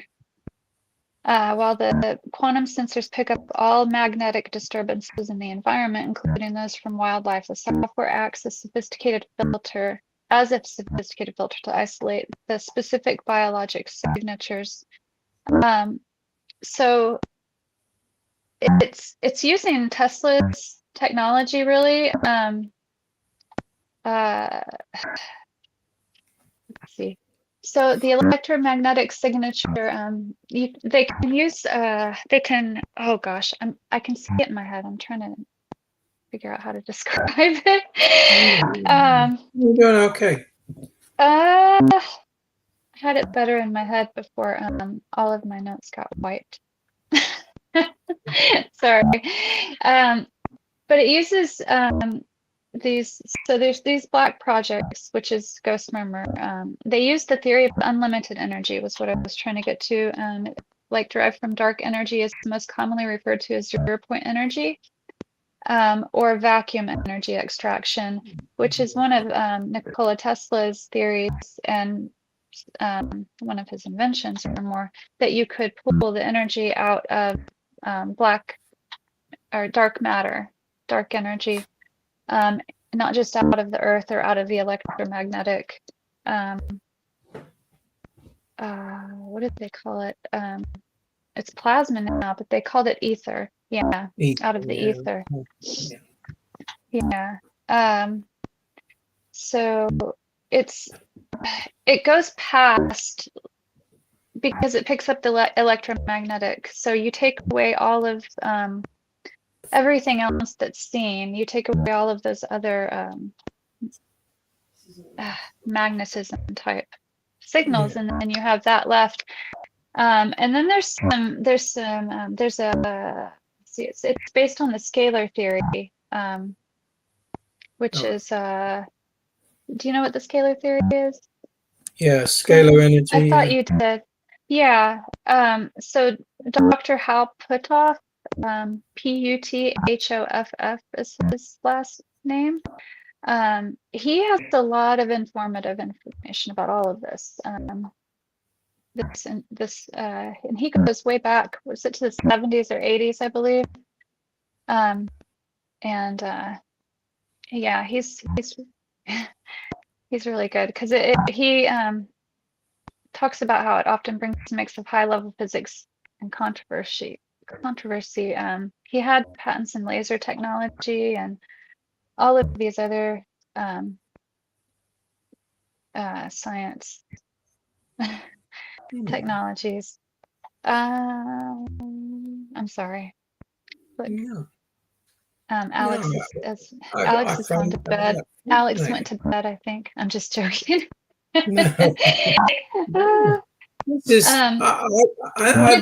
It's really weird stuff. Sorry. No, keep going. So Palantir's role is the AI software, of course, because it isolates the faint electromagnetic signature of the human. Here it is, because it drowns out the background noise from the Earth's electromagnetic field. That's what it is. It takes all of that away, which they didn't realize before you could do, or so they say. But the technology is probably 30 to 40 years old. But they remove the electromagnetic field of the Earth, and then they can look past that and see the human electromagnetic field, which would be different from a smaller animal or any other. But in the future, different people have different heartbeat rhythms and speeds, and so they're going to be able to have like a fingerprint in a way, but of our electromagnetic resonance. Is the theory going forward. And the weird part it made me think of, Alex, with that, when you were talking about those the manifesto, if the Marines ask for better guns, give them to them. Yeah. What about bullets that can target a specific human being? Yeah. Based on their specific electromagnetic fingerprint. Yeah. If they can find someone on it, they can take someone out on it. And the device hangs from an aircraft. So they scan the area, usually a helicopter. Yeah. It's very odd, huh? Yeah, but not unexpected, because just think of the potential of this technology. There's literally would be nowhere to hide. You could not hide from this. Nowhere to hide from this technology. You could be found and individually identified. You think they used it when they bombed the caves? Right. Okay. Yeah. I mean, like you said, it has the ability to penetrate beneath the earth as well. Yeah. This is, in terms of, let's take it beyond this. Obviously, what it's been this technology was apparently used for here was to locate someone who was missing or someone who needed rescue. Yeah. But if you take it beyond that, it could then be used to target individuals anywhere. Yep.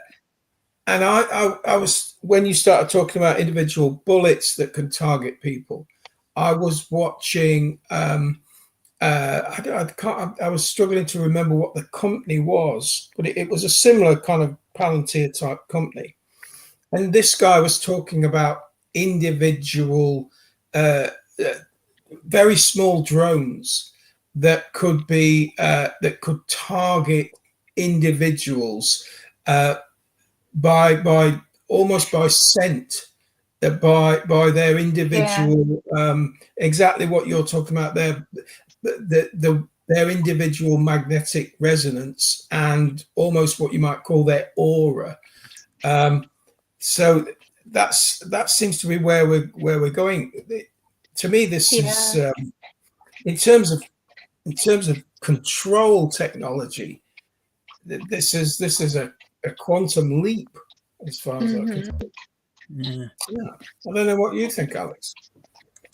It is. It's scary in many ways, and the one that springs to mind, and I know we keep going back to films tonight and to a certain level of predictive programming, but it's and I don't know if they brought one out since, because I haven't been keeping an eye out, but I believe it might have been not been the last one, but one of the last James Bond films, where it was basically targeting the individual DNA. Yeah. And I forget quite how they did it or quite what it was, or whether it was like I don't remember exactly how it was, or whether it was more weapon or whether it was more biological weapon, but it was targeting based on the DNA. And now you're talking about the ability to target based on somebody's almost electromagnetic signature, based on their heart, and just like when a DNA print is unique, it's giving you that opportunity to target somebody, anybody, wherever they are, and that should be scary in many ways to us all, because they've made a great deal of effort to get everybody's biometric data. They're still making more and more effort to get everybody's biodigital data. Oh yeah, and here you have to do the face scanning stuff. Yeah. How long before they make everybody have some sort of ECG or some sort of something that monitors your heartbeat as well? It wouldn't take a lot. And of course, Palantir have mass contracts with the NHS and probably other health bodies. So it wouldn't take a lot to get that information for everybody. Yeah. And that's where it becomes very, very scary. Is it just me, or can the rest of you hear like interference that almost sounds like somebody playing with a fart machine? That's weird. I don't. It's at the end. It's at the end when somebody speaks. It'll go. That's funny. I don't hear it though. It's weird. Do I need to go to the car? Is it me? There it is again. Yeah. I don't know if it is, because it's not. I mean, when we were getting the echo, which we're not getting today, which is good, but when we were getting that, it was, even though it was us echoing back, it was very clear that it was coming from something your end, and it's nothing you're doing, but it was clear it's coming from your end. This isn't clear where it's coming from because it's not consistent. It's almost like somebody's interfering, which it could be, but could just be technical. It could be just random shit. Who knows? It's a little bit distracting. I noticed you cocking your head to one side, kind of listening out for it, because it was happening quite regularly. That is weird. Seems to have calmed down a little bit at the minute. That was the one that always makes me nervous. When we raise or draw attention to something, it suddenly stops happening. Yeah, that is weird. Maybe it's one of those agent bots. Hi. I remember the film you were talking about just there, Alex. It was the one where it ended up killing the Spectre agents and it didn't kill Bond, did it? It was turned around, wasn't it? They somehow manipulated it to make it to make it kill other people. Yeah. I remember. I can't remember which one that was. A recent Bond film. But yeah, I think there's an awful lot in these Spectre films. Because the films that they talk about Spectre, because much as we talk about the octopus, you know, the logo of Spectre is an octopus, and that's bizarre, isn't it? You know, it's highly coincidental. And like you just said before, Angela, when a technology is revealed, that technology has been in existence, probably for years. Yeah, and maybe even up to 50. I mean, when did Tesla die? Nikola Tesla? When was he found dead? When did he die? I believe it came out of that trunk, one of those mini trunks, because not all of the trunks were returned. They didn't give it all back, did they? They gave it back to his son-in-law, cousin, I can't remember, the survivor, I think. But then you were skirting around this whole thing that is seemingly involved in what Stephen Greer's talking about the quantum vacuum generators. Yes. And that exactly, that's what I read that I had in my notes that got wiped.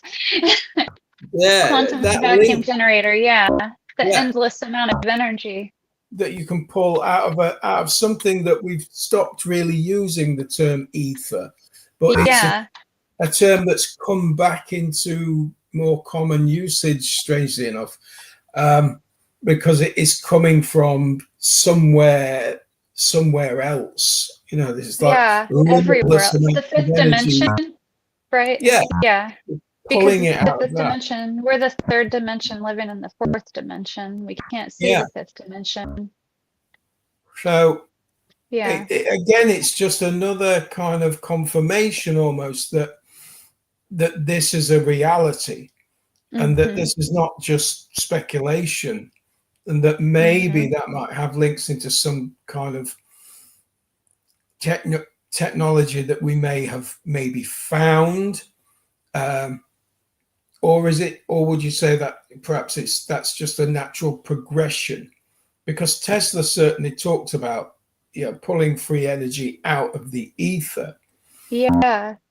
So the connection with that and this, just run over that bit again. How is this technology connected to that aspect, to the like 0-point generators and things like that? You were explaining it, but there was a lot of that kind of noise. Oh, okay. Let's see. Let me get my notes back up. Come on. I'm just trying to get it clear in my head. I believe because it's using the same type of crystal technology combined with AI. Right. Okay. Yeah. And it's not using the Earth's electromagnetic field. Do you know what I mean? So it's not bound to the physics of this dimension. Right. You said it removes all the interference from the Earth's magnetic field. And you can see what's behind the curtain, so to speak. The other field of energy past the electromagnetic field. I find this whole thing fascinating. I've got to look into this. See how 0 point and all of that, like the hovering, could, if it's not bound to our laws of physics. Then it wouldn't have to perform under our laws of physics. This is again, there's an awful lot of links in this, because even if you go back to this whole idea of Atlantean technology, they had supposedly their kind of technology was based on these. I can't remember what they were called. It was a kind of crystal. Oh goodness! I think I know what you're talking about, but I can't remember. Yeah. There's a lot of stuff. There's an awful lot of connections here, but it would speak to me that a lot of the things that have been speculated about seem to have quite possibly just been sort of coming from reality in a way. They are these things. I don't know. Yeah. I will definitely look into this. I'm going to have a look at this. So it's called Ghost Murmur, like the heart murmur. Ghost Murmur. Right. And they ghost was put as the first word because like someone who's lost, they need to find them. That's what they say anyway. But yeah, so the scalar waves function differently than electromagnetic waves like radio or light. So it uses those rather. Again, something that I think Tesla speculated about scalar waves, scalar energy. They exist in the vacuum, unlike standard EM waves.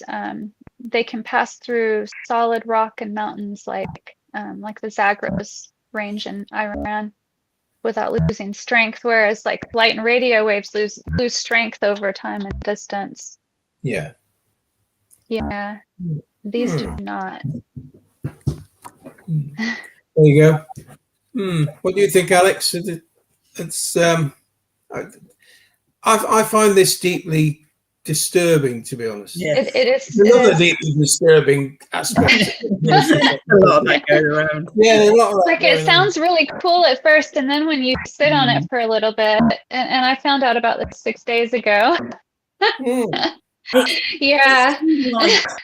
It's kind of like all of it, really. It's being, oh, look what we've used and how we've got this technology and how we've used it to sewn in on this guy in distress and in danger, and we've managed to bring him to safety and find him and help him, and it's again all that illusion, all that painted framing as a good thing, framing as aid, as safety, for your security. Over again. And you have to stop and take that step back that we keep talking about to think, well, what's going to be taken away? If you've got this technology, what are you really going to use it for? What's the real plan behind this? Because it's not finding lost people. Yeah. No. It is deeply disturbing, like all of it, really. I think the ghost is really because you can't see it, or it can travel through rock. You know what I mean? Like a ghost can travel through walls. Yeah, I think that's probably why. Honestly, I think they're just putting the other thing out because it sounds more positive. Interesting, though. Absolutely fascinating. Absolutely fascinating. Yeah. So I only picked one topic today because it was kind of a it's a big odd thing. Yeah. It's a big one. A big one because it ties perfectly in with this whole this technology in the hands of people who write self-aggrandizing manifestos. Yeah, exactly. Basically. Yeah. Yeah, that's crazy. And combine that with some death beams, who knows what they'll do. If they've got the technology, they will always look to use it as a weapon, and they will always look to use it and use anything else they can and any other means they can against people and organizations and countries that don't do what they want. Exactly. And that was my first bleeding of the night because I've been a bit lazy with them tonight. Just leading into your second one, Glenn, if you missed it. So yeah, I was miles away. I was thinking about the Running Man. I predicted, and I was predicting that probably 20 years ago that in our lifetime we will see an equivalent to that. Of the I running still, mill. Yeah. still reckon we will. Well, there wouldn't be anywhere to hide if you had this. If you had that technology, would it? Okay. All right. Yeah. So this is another cheerful story about. Well, it's a story about Mali. Now, Mali's not a country that comes up in conversation or in the news very often. Many people wouldn't be able to point to Mali on a map. It's in an area called the Sahel of West Africa. Now, according to Mali's army, they're fighting unidentified terrorists in several towns and cities across the country. So let's have a look at where this fighting is going on at slide 1, please, Alex. So there's Mali sitting right there next to Mauritania and all the other little countries of the Sahel, Guinea, Sierra Leone, Liberia, Senegal, Niger, which many people have heard of, Nigeria, which a lot of people get confused with, and Chad and Cameroon, that whole area. So these are the sort of flashpoints at the minute. And this morning, gunfire was heard outside of Mali's capital, which is Bamako, and you can see Bamako down there at the bottom of Mali, where it appears that Katai military base and Mali's international airport were the actual targets. And similarly, gun battles were reported in the towns of Savare and Kidal, and in I'm not sure if that's pronounced Gao or Gao. I'm not quite sure. So let's look at slide 2. Okay, so internet posts, social media posts showing videos of armed men in the town of Kidal have appeared on, like I said, on social media. And witnesses in the town of Savara have described gunfire everywhere and houses shaking due to the force of explosions. Now, although these terrorists are currently unidentified, as I said, according to the Malian armed forces, the Malian army. I've done that bit. So several groups are actually known to operate in Mali. Now, Al Qaeda and Islamic State are two of these prominent groups, and in addition, there's a separatist group led by a sort of ethnic faction within Mali, the Tuaregs. And Tuareg forces have been fighting a long-running campaign for independence in the north of the country. Now, the group known as the Azawad Liberation Front, they've declared on social media that they are in control of areas in Kidal and in Gao, if that's how you pronounce it, or Goa, Gao, yeah. Another group affiliated to Al Qaeda, calling themselves Jama'at Nusrat al-Islam wal Muslim, or the JNIM for short, because I'm not going to speak that mouthful again.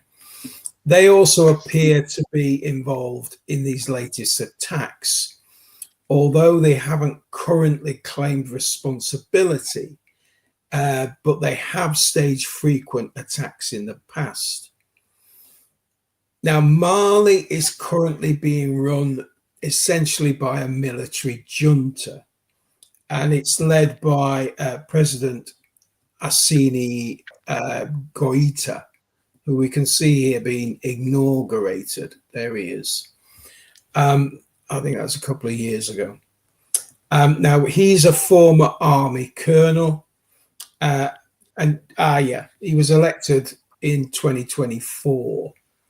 Now, recently, Goita has brought in really radical and sweeping reforms, which essentially mean he can dictate government policy himself, and he has the power to dissolve Mali's parliament.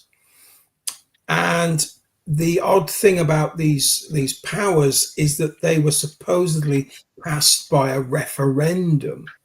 But many in Mali accuse Goita's government of numerous irregularities and violations of the law in respect to this referendum. And the referendum wasn't held right across Mali. It was only held in certain parts. So several political parties as well have been dissolved, and that's been going on since 2023. Now, Mali has been host to around 12,000 UN peacekeeping troops, but the junta kicked them all out, and it now employs around 1,500 members of the Russian Wagner group in security roles. Now, Mali also kicked out French soldiers, who we can see here leaving at slide 4. Yes, some of the French soldiers, I think there were around about 3,000, something like that, French soldiers in Mali. Now, ostensibly, they had been in the country since 2014, fighting Islamic insurgency. Now, the former Mali is just one of many former French colonies in that part of Africa. And this former French colony had been a major supplier of uranium to France. Slide 5, please, Alex. And this is one of the many uranium mines in Mali. Now, Mali is a member of the Central Bank of West African States. And that's run out of Dakar in Senegal. And this is mainly an organization of these former French colonies. And the bank actually issues the currency for all member states, which is called the African franc. And that African franc is pegged to the euro.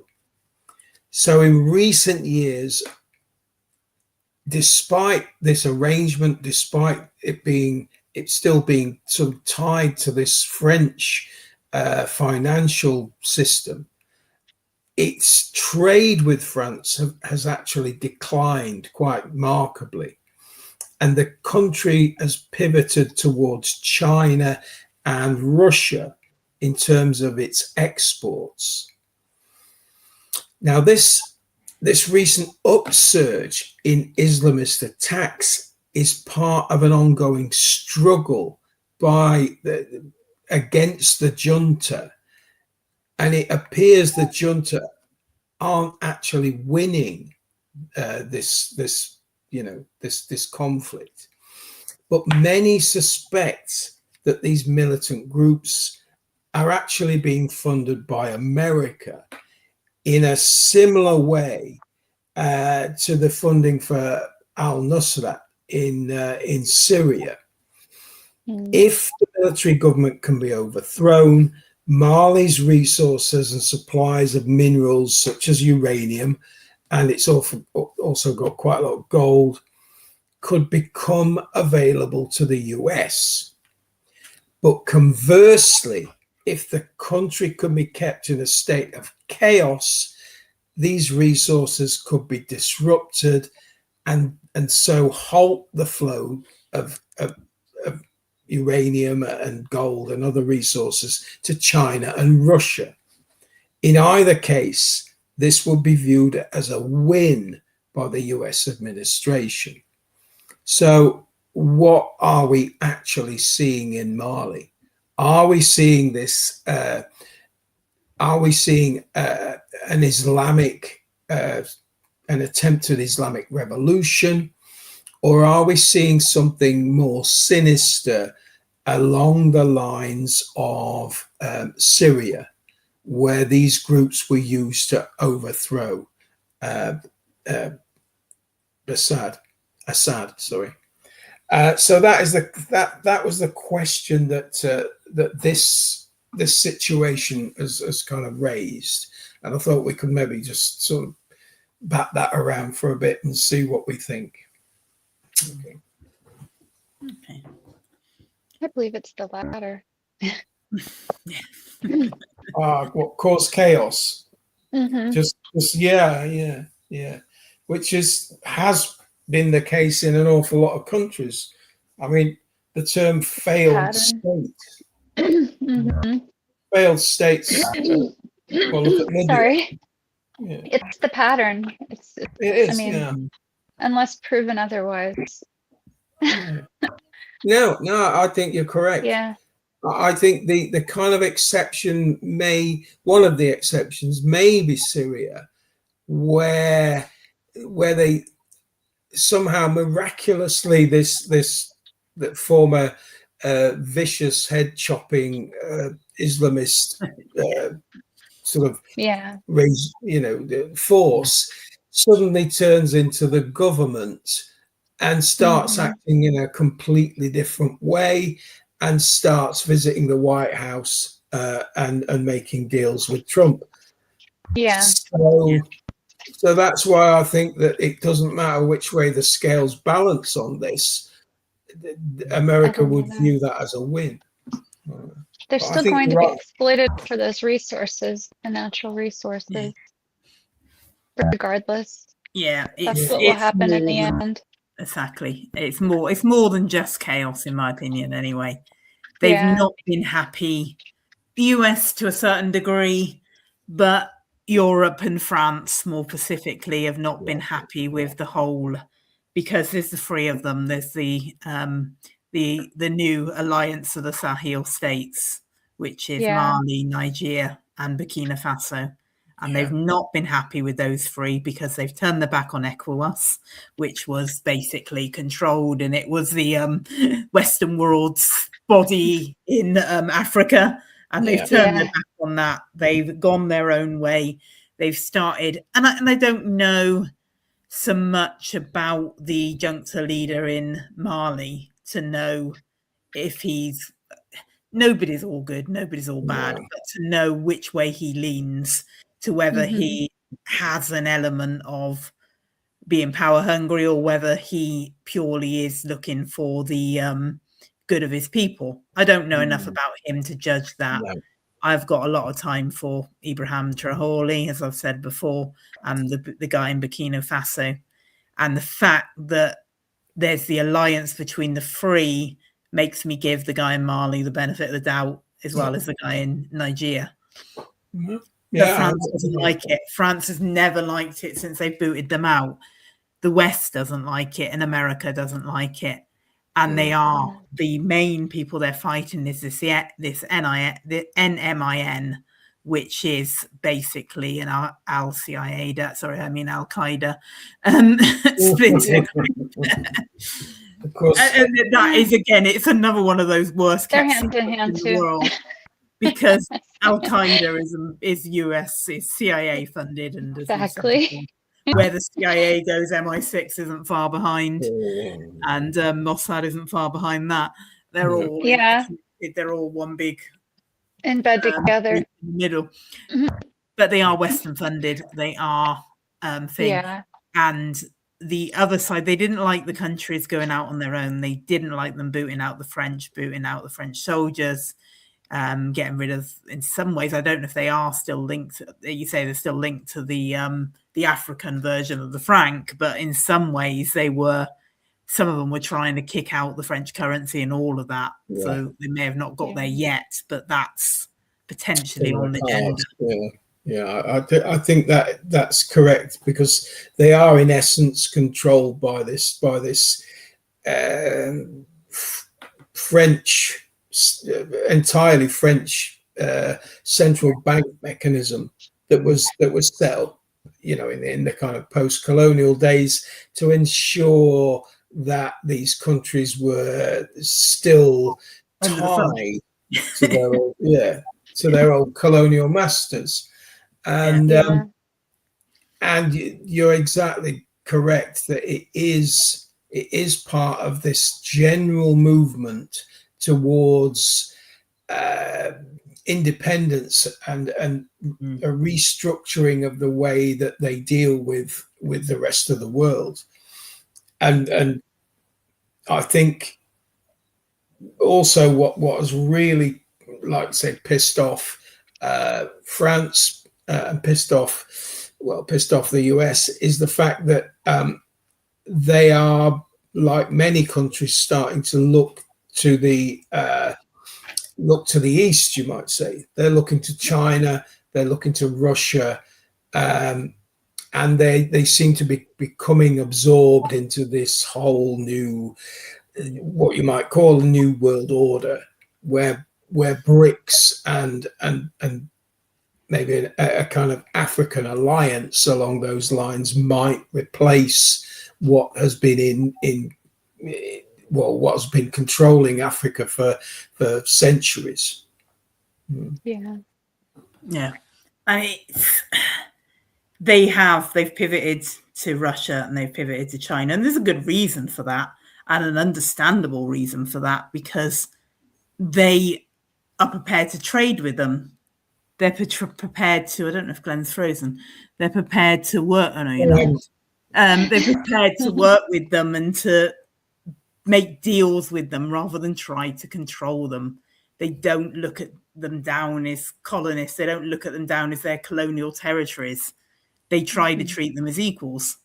And I'm not saying the deals they make don't benefit China or don't benefit Russia, but they have benefits for the Sahel states as well. And that's the bit that the West doesn't seem to want to do. They still act in the category of abusers. But the interest is they kicked out the French military in fighting these people because they were ineffectual, effectively. And they've brought in, like you say, what formerly were Wagner. They now call them the Africa Corps. But they've brought them in instead to sort of take over in that role and to help them out militarily.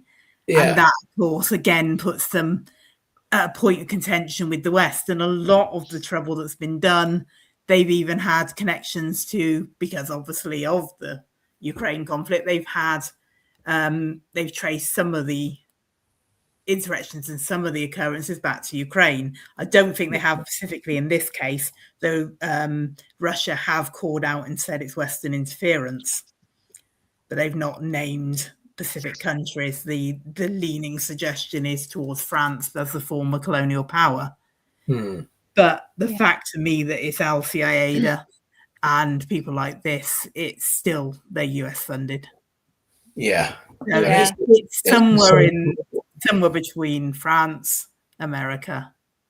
We're probably deep in it as well. It'll be the Western powers trying to establish power back over their former territories, and that's what it is in many ways. Colonial war. Yeah, it is, and it's the formation and the way that these countries have almost seen that they've predicted the future. And they've said, well, where will our future be the safest, or where will our economic future be better? And so they pivoted towards those that essentially haven't been abusing them, but have been more than willing to engage in trade. Now, you could argue that China has, in its own way, exploited African countries through deals that it has made, sort of infrastructure type deals and things like that. You could put that argument in there, but in every transaction, there is, in every everything you do, that there are trade-offs. Many African countries have seen the advantage of basically modernizing and getting all this infrastructure put in, and balance that against the fact that they become more tied to China. I think it's something that they have accepted in that way. I'd frozen before because I was trying to make sense of a comment, which was, I'll read it out. Let me just get my focus right. It says, sorry, Glenn, but for hundreds of years, they want people from all over the world to die. Unfortunately, all want conflict as it stays away from what is the truth. Who the fuck us running the show? There's an appendum to that, which is sorry meant who is running the show. Human. Well, I kind of guessed that. Yeah. No, I was just trying to kind of compute that round. Yeah. Okay. I think it's basically saying what we've all said, and we all know that there is a hidden hand beyond it. There's the tentacles of the octopus stretching within all of these conflicts. Yeah. And there is still, and this is what I feel arrogant to say, what people don't understand, but this is what sometimes I feel like people miss. It can be both. It can be both at once. You have your global governments, you have your junta commanders, you have your ECOWAS, you have your alliance of the Sahel states, you have China, you have Russia, you have your state actors, and maybe less so in the West, but you have people who think they are running their own countries and running the show, and they're acting at that level. And that can be just literally them acting at that level, and at the same time be somebody else controlling and pulling the strings. Yeah. And this is where it can be both true at the same time. Yeah. It's why I stick to this Sabutio analogy, because when you think of a puppeteer, there is no control by the puppet. Puppeteer completely controls the action of the puppet, but although the Sabutio player completely controls that action, it's done by a nudge here, a flick there. They nudge the player, and then the player hits the ball. It's like a two-stage thing. So you lean and you push and you nudge and you control the people. Yes, compartmentalized, exactly. You control the people, but the people still act as their own, from their own level of understanding. They do believe the geopolitics is real, and it's also not. And less so domestic politics, because there's more a level of lobby control, there's more a level of total control of those people, but still at some level they probably still think they are doing it. Well, because they do nudge the politics, depending on, and they keep it going that way too. They don't want the game to end yet. No, they don't. And we're some of the players, the puppets on their board, basically. Even though they're not telling us what to do and think yet, they're nudging us in that direction based on what they believe our morals and beliefs are. Yes, very much so. Yeah. This is the other bit we do miss, and it's a good reminder, because we tend to think that the people in power are the only ones they are controlling. But they're trying to control everyone, all of us. And I'm going to do it again, but I always reference back to Tammy when she was doing the shows on the media. And it was the realization, and it comes the realization to her as well, halfway through that series about how they pick you up where you are and take you where they want you to go. So you have your left-wing media and your right-wing media, and they say the right words to pick everybody up from wherever they are, whether you're left-wing, right-wing, they say the right words and they will bring you where they want you. It's the same as the whole psyops they're pulling with the anti-immigration, the whole anti-Muslim psyops they're pulling in the UK, and bringing people to support fucking Israel. And in doing so, to support the likes of Palantir and the bloody Israeli surveillance corps. Yeah. And every disaster, whether created or not by them, they don't let that go to waste either. No. To push agendas. Oh, exactly. Sorry, I just wanted to add that part in too. No, it's right. Well, it's like everything, though. Never let anything go to waste. Never let a good crisis go to waste. Exactly. That's the phrase I was trying to remember, and I couldn't get it out of my head. Thank you. But the one that ultimately, and just to top it off, because we have been doing the films, or we keep going back to films tonight, I think from Wayne's World onwards. But just to top it off, every time I see these places and they're fighting ISIS, or they're fighting Al Qaeda, or they're fighting one of them that the blatantly the Western-backed terrorists, all I ever see is I think it's one of the Iron Man films, or it might be one of the Avengers. It's the Mandarin. All I ever see is the bloody Mandarin, because that's how I see these people. And you've only got to look at whatever his bloody name was in Syria, and I can't remember his original name before he changed it and put a suit on. His name, Jelani. Yeah. Jelani, that's it. Yeah. Jelani, former name, and now it's that's the one I can't remember. I always see him as Jelani. Yeah, Jelani, the head chopper. That's it. Doesn't matter if he struts around in a suit now. I still see him. Still Jelani. Yeah. But the fact you can have that translation from one to the other, the fact that you can see that movement, that's when you know it's fucking controlled in the first place. That's when you know there's no real ideology behind that. It's just an act. It's just an act. But no. Yeah. Boba Fett. Boba Fett. Yeah, I just scrolled back to work that bit out. Boba Fett. Wasn't he the mercenary? He's a bounty hunter.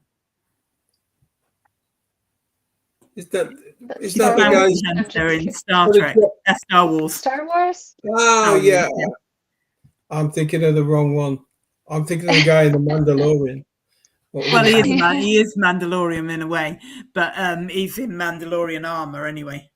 Yeah, because that's what the but he's a bit further worn than the guy with Drogu.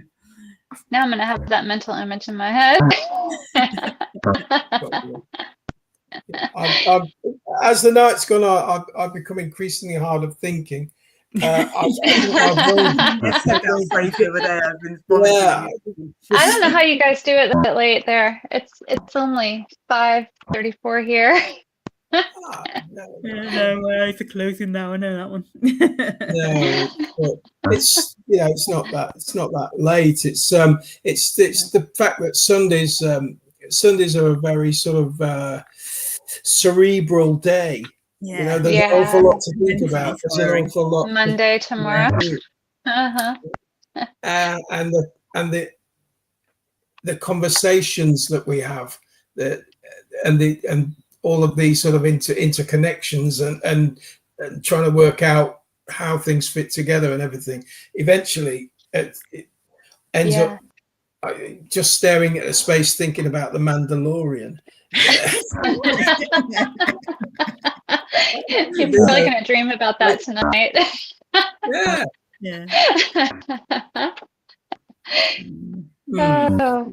With Wayne's World mixed in. I'm going to have to watch Wayne's World again now. It'll be a weird one. It was a weird thing. We had this really nice girlfriend.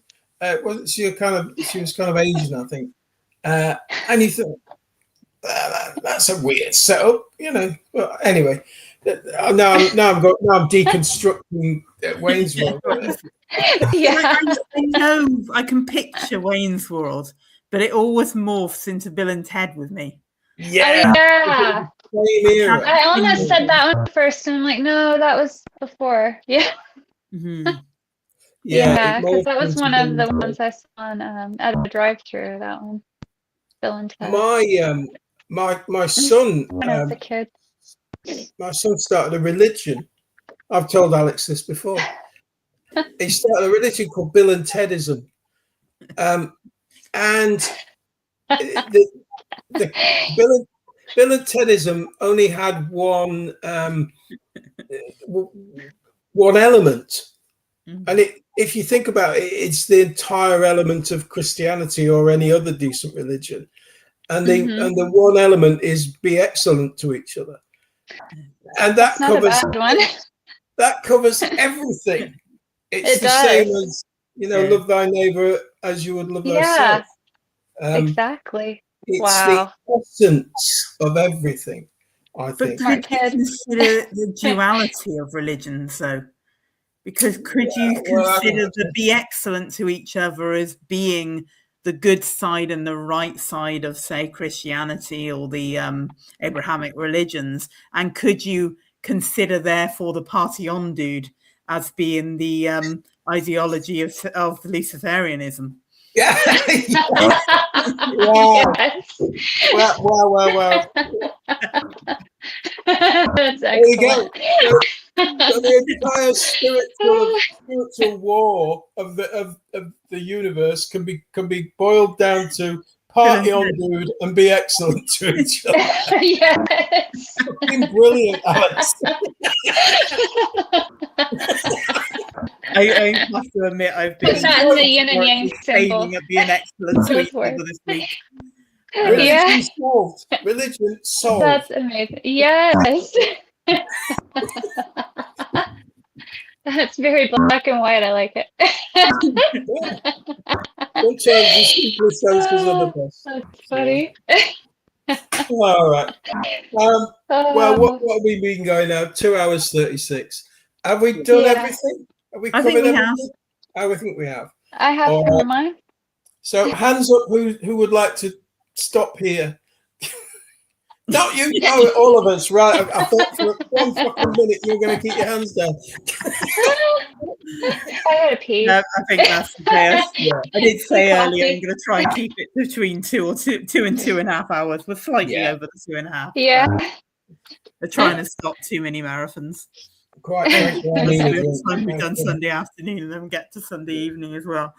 Yeah. Plus, the Ghost Murmur thing's pretty new, so maybe there'd be some more stuff out of it and things it's connected to that they don't want to tell us or have us know. It's interesting. Yeah. Because I think that wasn't the first time they used it, so. No, I doubt it is. We never get these things announced until they wouldn't use it in, well, actually, that's not strictly true. If they used it and it failed, they wouldn't announce that they used it.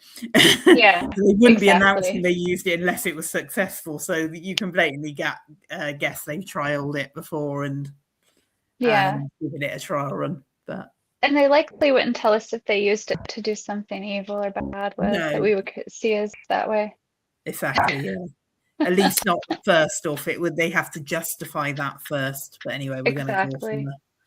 Sorry. With that, we can get into all that if we can find more information on it. I'm keeping quiet, so I don't want to get into the last minute spin-off conversation. Yeah. Yes. No. We will keep an eye on with you. That's what I mean. For a future show. Exactly. We can't stop. We have to stop. Yeah. Somebody stop us. Because if we get involved in these, we'll just lurch to another topic, and before you know it, we'll be here for 3 hours. I'll just finish it with this one then, because I was talking about my days as a chorister when I started mine. Oh yeah. Now, one thing we had to do is we would sit through a hell of a lot of wedding sermons. So you would learn, and they wouldn't do a new sermon for every wedding; they'd have one for the year. So by the end of the year, you'd know each ministers, because we were a team ministry, so you'd had the rector, you had the vicar, and you had a curate usually. And by the end of the year, you'd know each of their sermons off by heart. Yeah. And they had different ones, and it was always some sort of joke at the start, and it would be like going on about the blockbusters, and the M was flashing, and they said, what M is the lifelong part of lifelong state of partnership between a man and a woman. I might be slightly saying this wrong. And the guy buzzed in and said monotony. And then you had the other one that said, and they got to the part of the thing, the bride's finger had swollen slightly, and they couldn't get the ring over her knuckle, and she shoved one way, and the groom shoved another, and she shoved one way, and the groom shoved another, and the minister got a bit tired and carried on and said, this ring will be a sign of your marital life together. The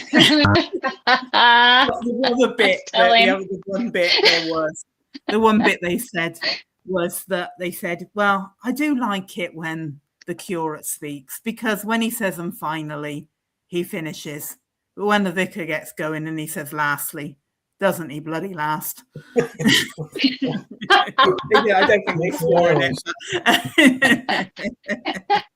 So on that note, it's Sunday evening now. I'll be back at Tuesday at 9 p.m. with the Gleam in the North. Ian will be back at Wednesday at 7 p.m. with Smokem. Glenn will be back at Friday with 7:30 with the Man in Black. We'll be back next Sunday at 1:50 with Lone Gunman Rides Again, and at 8 p.m. with more from Last Jacobites International. Take care. We'll see you soon. Good night. Good night. Good night.